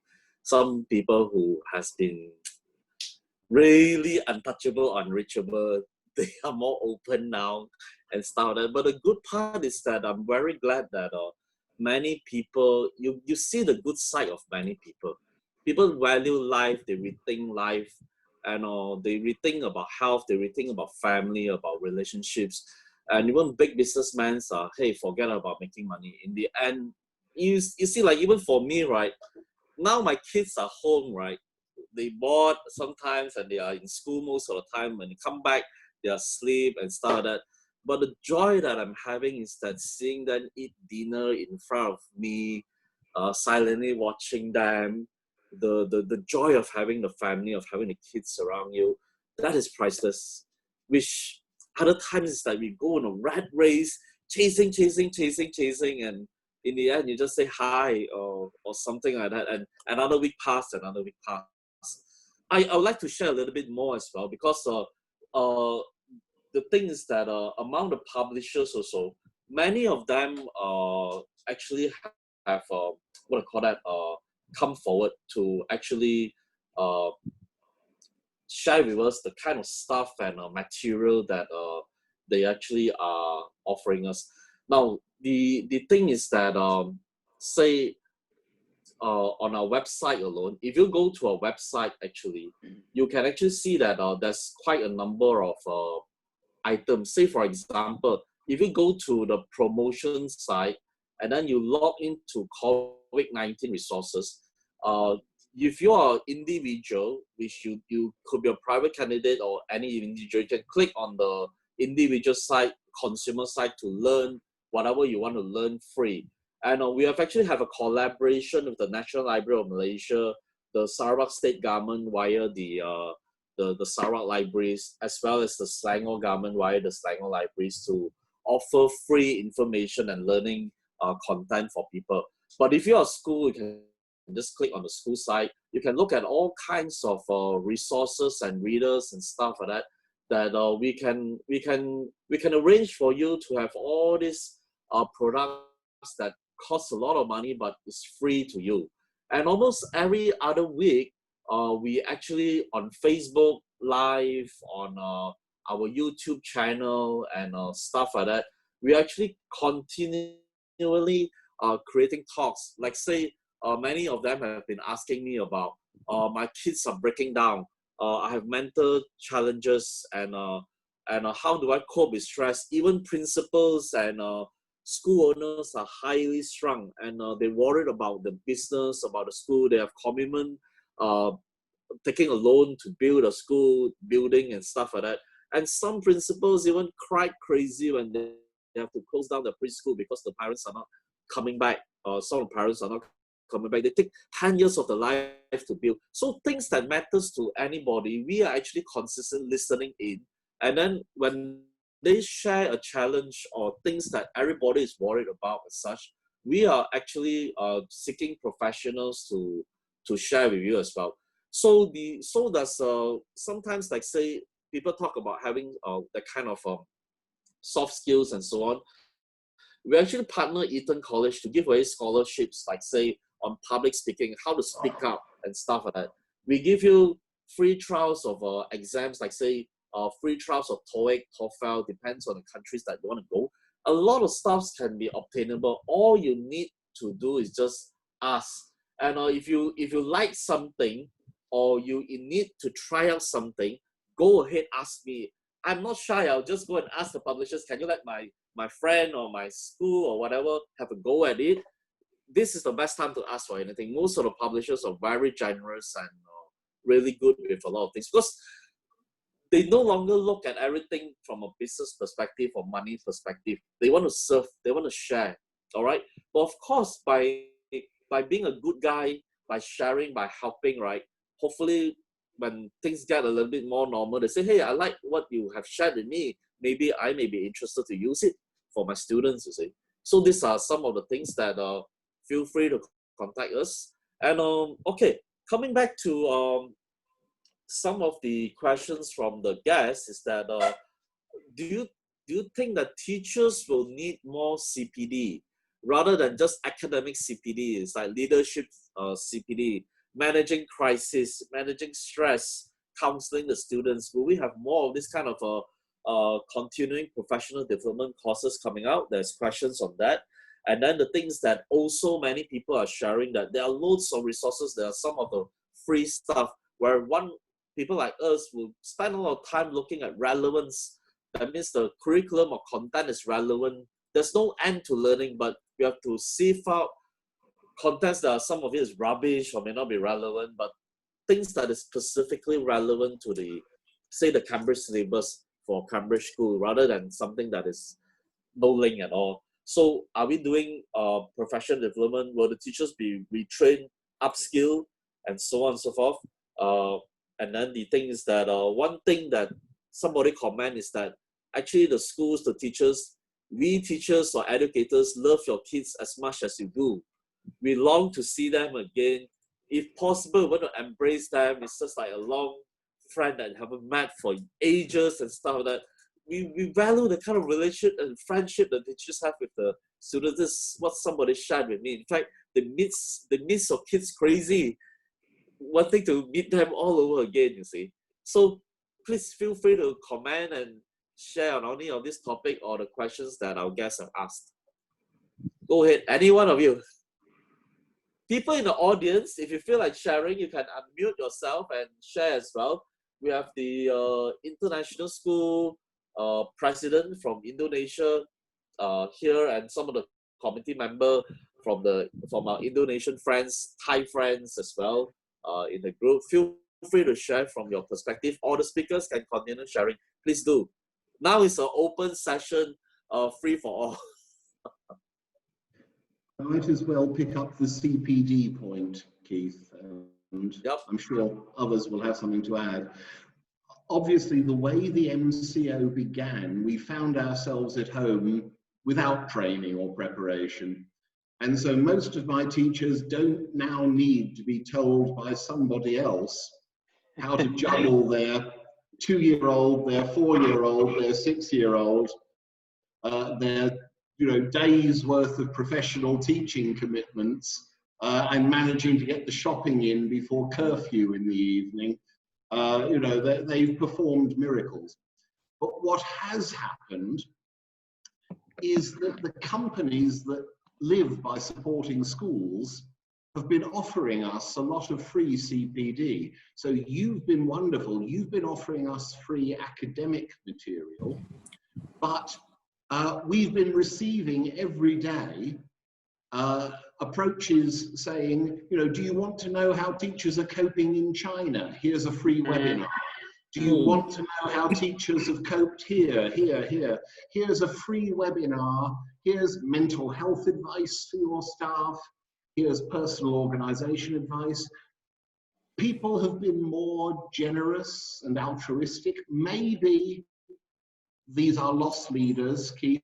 Maybe they're hoping to secure contact with us by giving us these free things now and then sell us stuff later.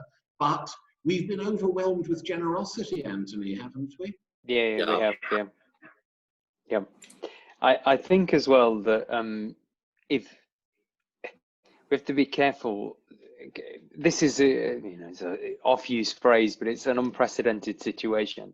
It's a novel virus.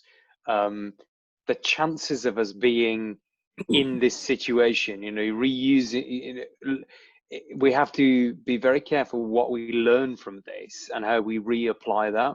And that's what I was saying earlier on. We might not use what we've learned in exactly the same way in the future, but there's lots that we can use as we go forward, and we shouldn't lose that. But also, we should be thinking about the next challenge, and we should be thinking about the professional development and preparing people for that. And so the mental health aspect, that you mentioned earlier on, safeguarding online, those should be things that we are doing all the time anyway. We didn't have to put that in place for our children because we were already delivering it in school, because we have devices in school, so they're just as dangerous in a school setting as they are at home. So we were already delivering that. And I'm a big advocate of learning about mental health. Best prevention for mental health illness is learning how to support other people with their mental health. So I think that is something that we should have as standard in school for children and for staff, and we should definitely be putting that in place, because even if you're not online learning and teaching, we're on our devices a huge amount of time in the modern world, and that does have an impact upon people's mental health. So the idea of always being on, always being switched on, always being pinged, all of those kind of things, that's a proven thing. So I think, thanks, as Charles said, to all this generosity, it certainly kick-started in my school a greater commitment to professional development in all areas. And I think that we should, if that is a legacy of this very unfortunate event, then that's a really positive thing as well. Yeah, I think do continue to update us on what are the needs.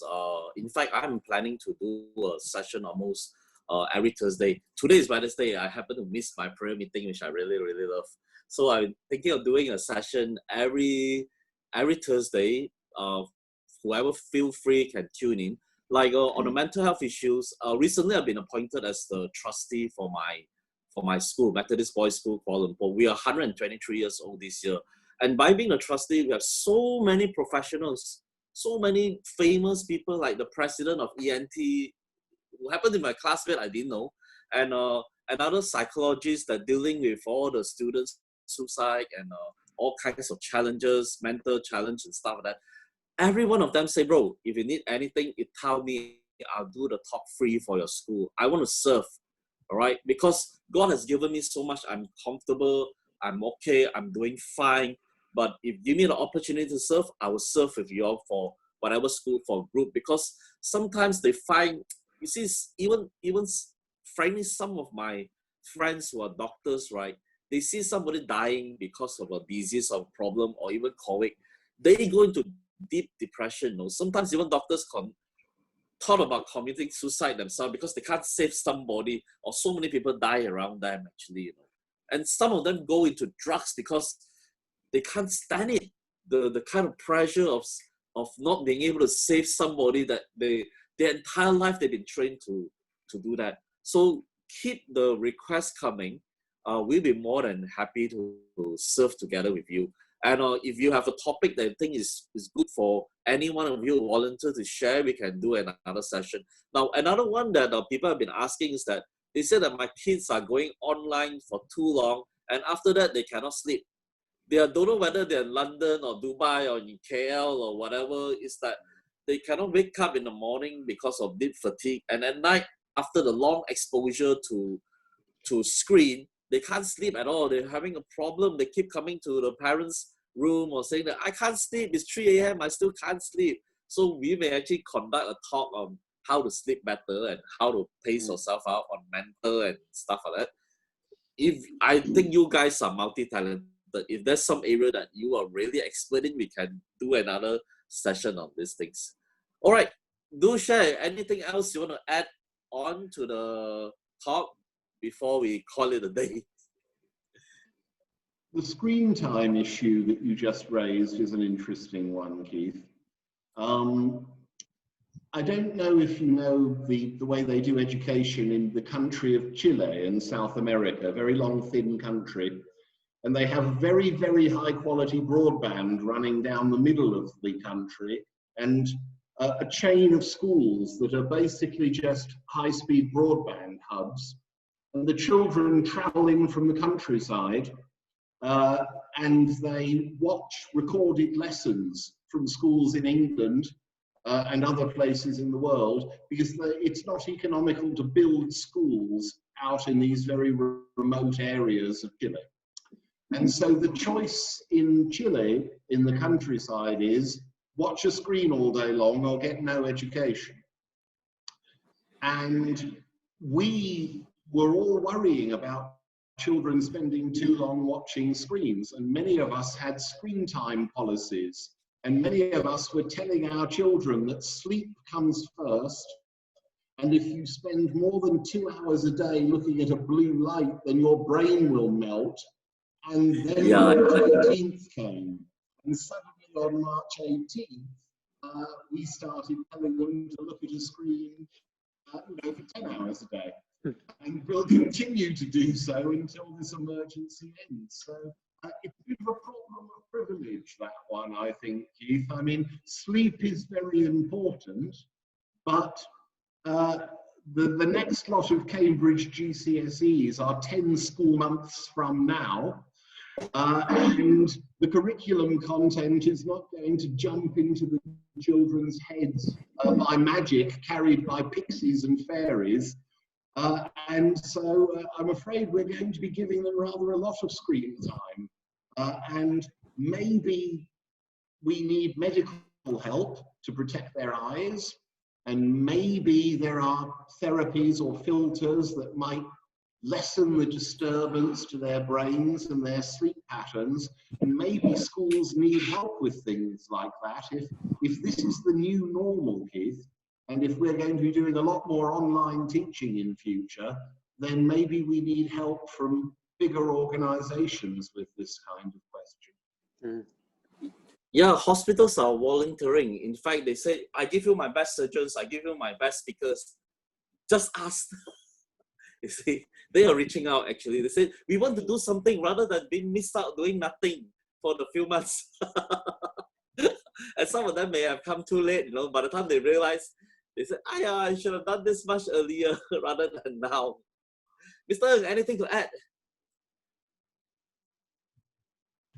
I think we're getting quite late, yeah, Keith. A lot of interesting points, but I'm sure the participants, yeah, some are getting quite tired, but I just want to say thank you again here. I just hope that, you know, as we started off the time, we say that this is meant to be a caring and sharing session, yeah, more than anything else. We share what we know, and because we care for the people whom we work with, yeah, in schools and wherever it is. Yeah, I think this spirit, yeah, of caring and sharing over the webinars, I think it is paramount in a lot of sessions that we do, and I think it's good. It's good. I think there's still hope for humanity. Yeah. Ida, any question you want to bring up before we close the session? There's some really good questions on our FB Live page. Let me go to you first, Mr. Ng. They said that they'd like to know what is CIE's plan for the October-November 2020 exams for IGCSE and A-levels after the May-June sitting has been cancelled. Thank you, Ida. That is actually a very, very crucial question, yeah, a very critical one. So our stand as of today is that we are planning for the October-November sessions to go on as scheduled. Yeah, it is very, very important, yeah, because we also have got some subjects we should carry forward into the October-November series, and there are also candidates who choose to defer the exams into October-November series as well. And the fallout, the effect, yeah, could be disastrous if we don't go on with the October-November exams. Yeah, we can't imagine, you know, what really will happen. Yeah, we just pray, yeah, pray and hope.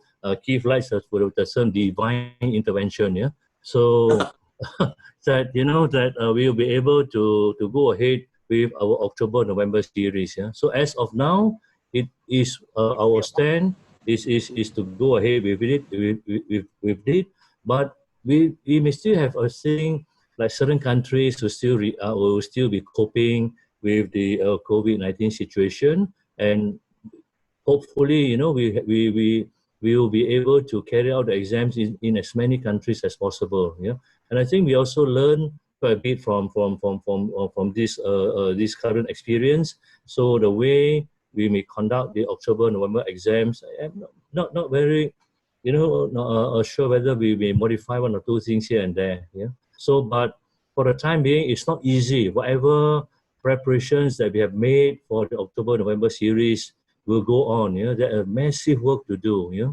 So we just pray, yeah, and hope. So our official stand is that the October-November exams will proceed as scheduled, God willing. Thank you, Ida. Okay. Thank you, Mr. Ng. So any more, Ida?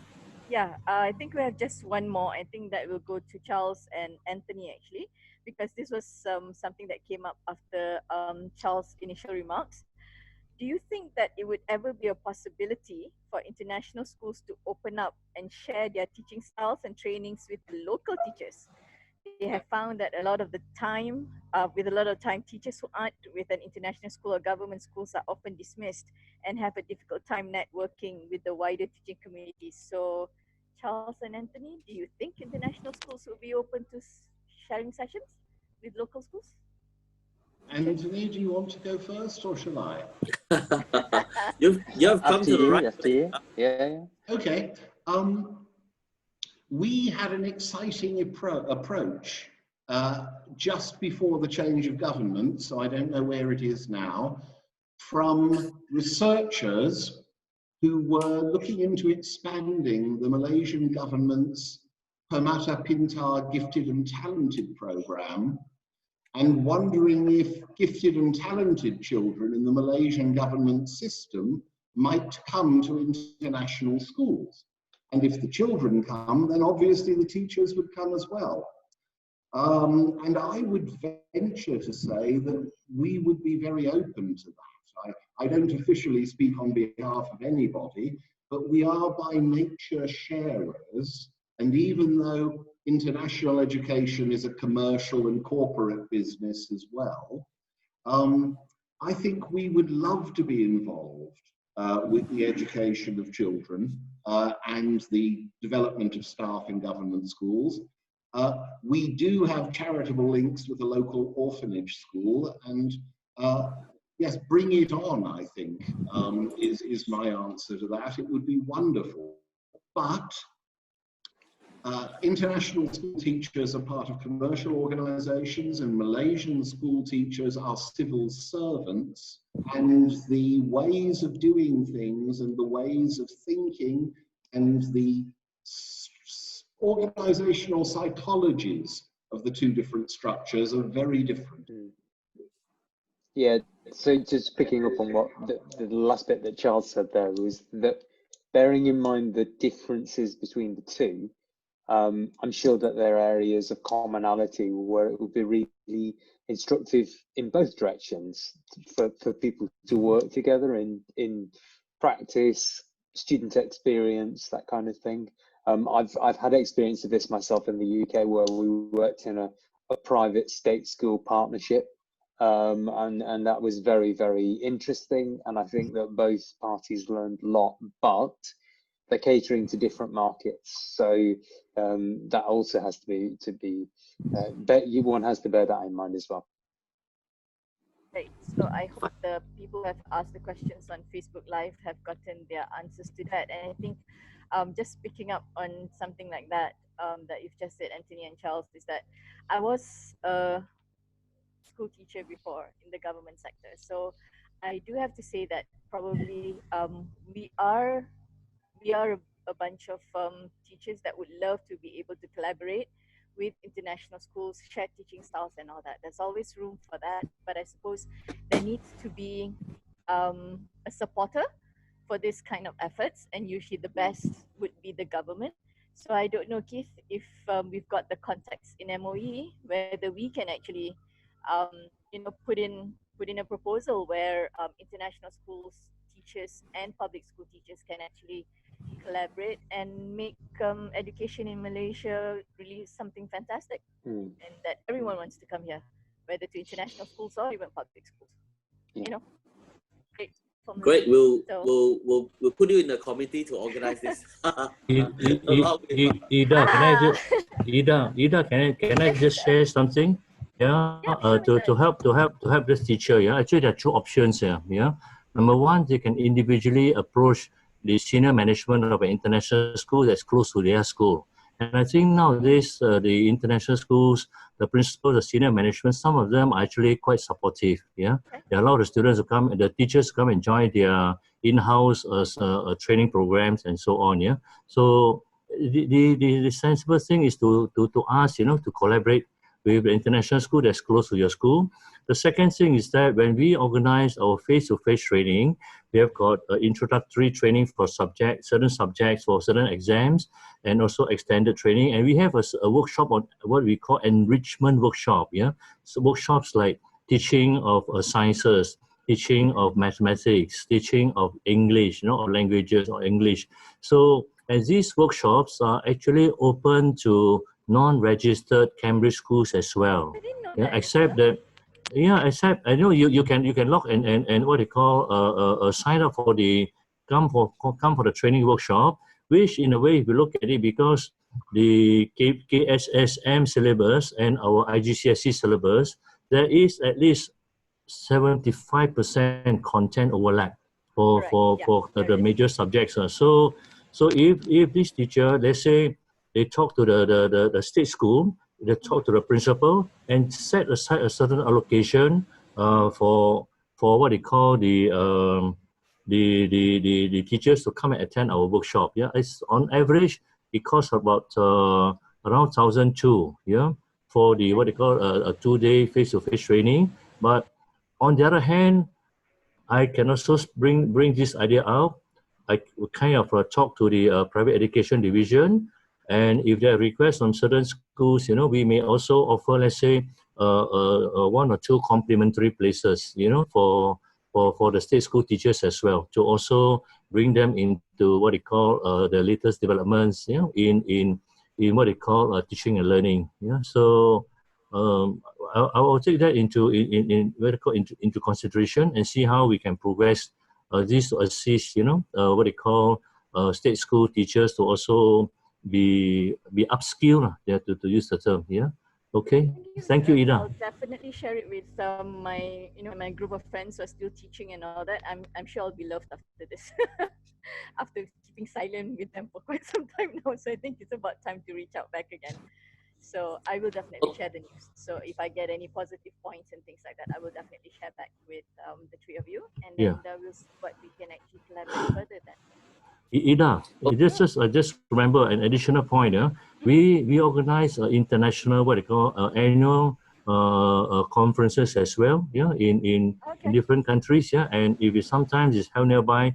Our recent one we held it in Bali. So state what they call teachers in state schools should also log into our website to see what is the latest training events that we are organizing, seminars and so on. If they are nearby, they can always sign up for it as well.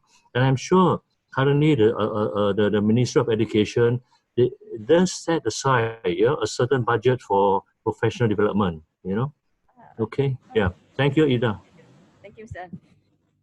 Okay, thank you, Ida. I think it's getting late.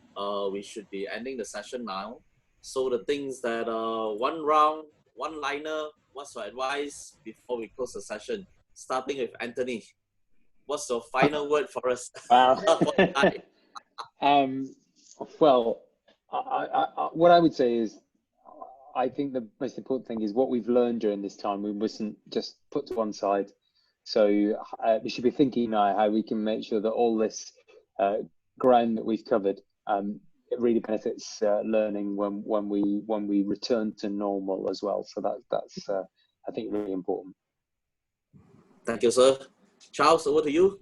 Yes, I mean, here we are, and we wouldn't be here if it hadn't been for the pandemic and for the vision of University Book Store Malaysia and Keith and Stephanie, its founders. So this has brought us together, and hopefully more good will continue to come of it. Thank you.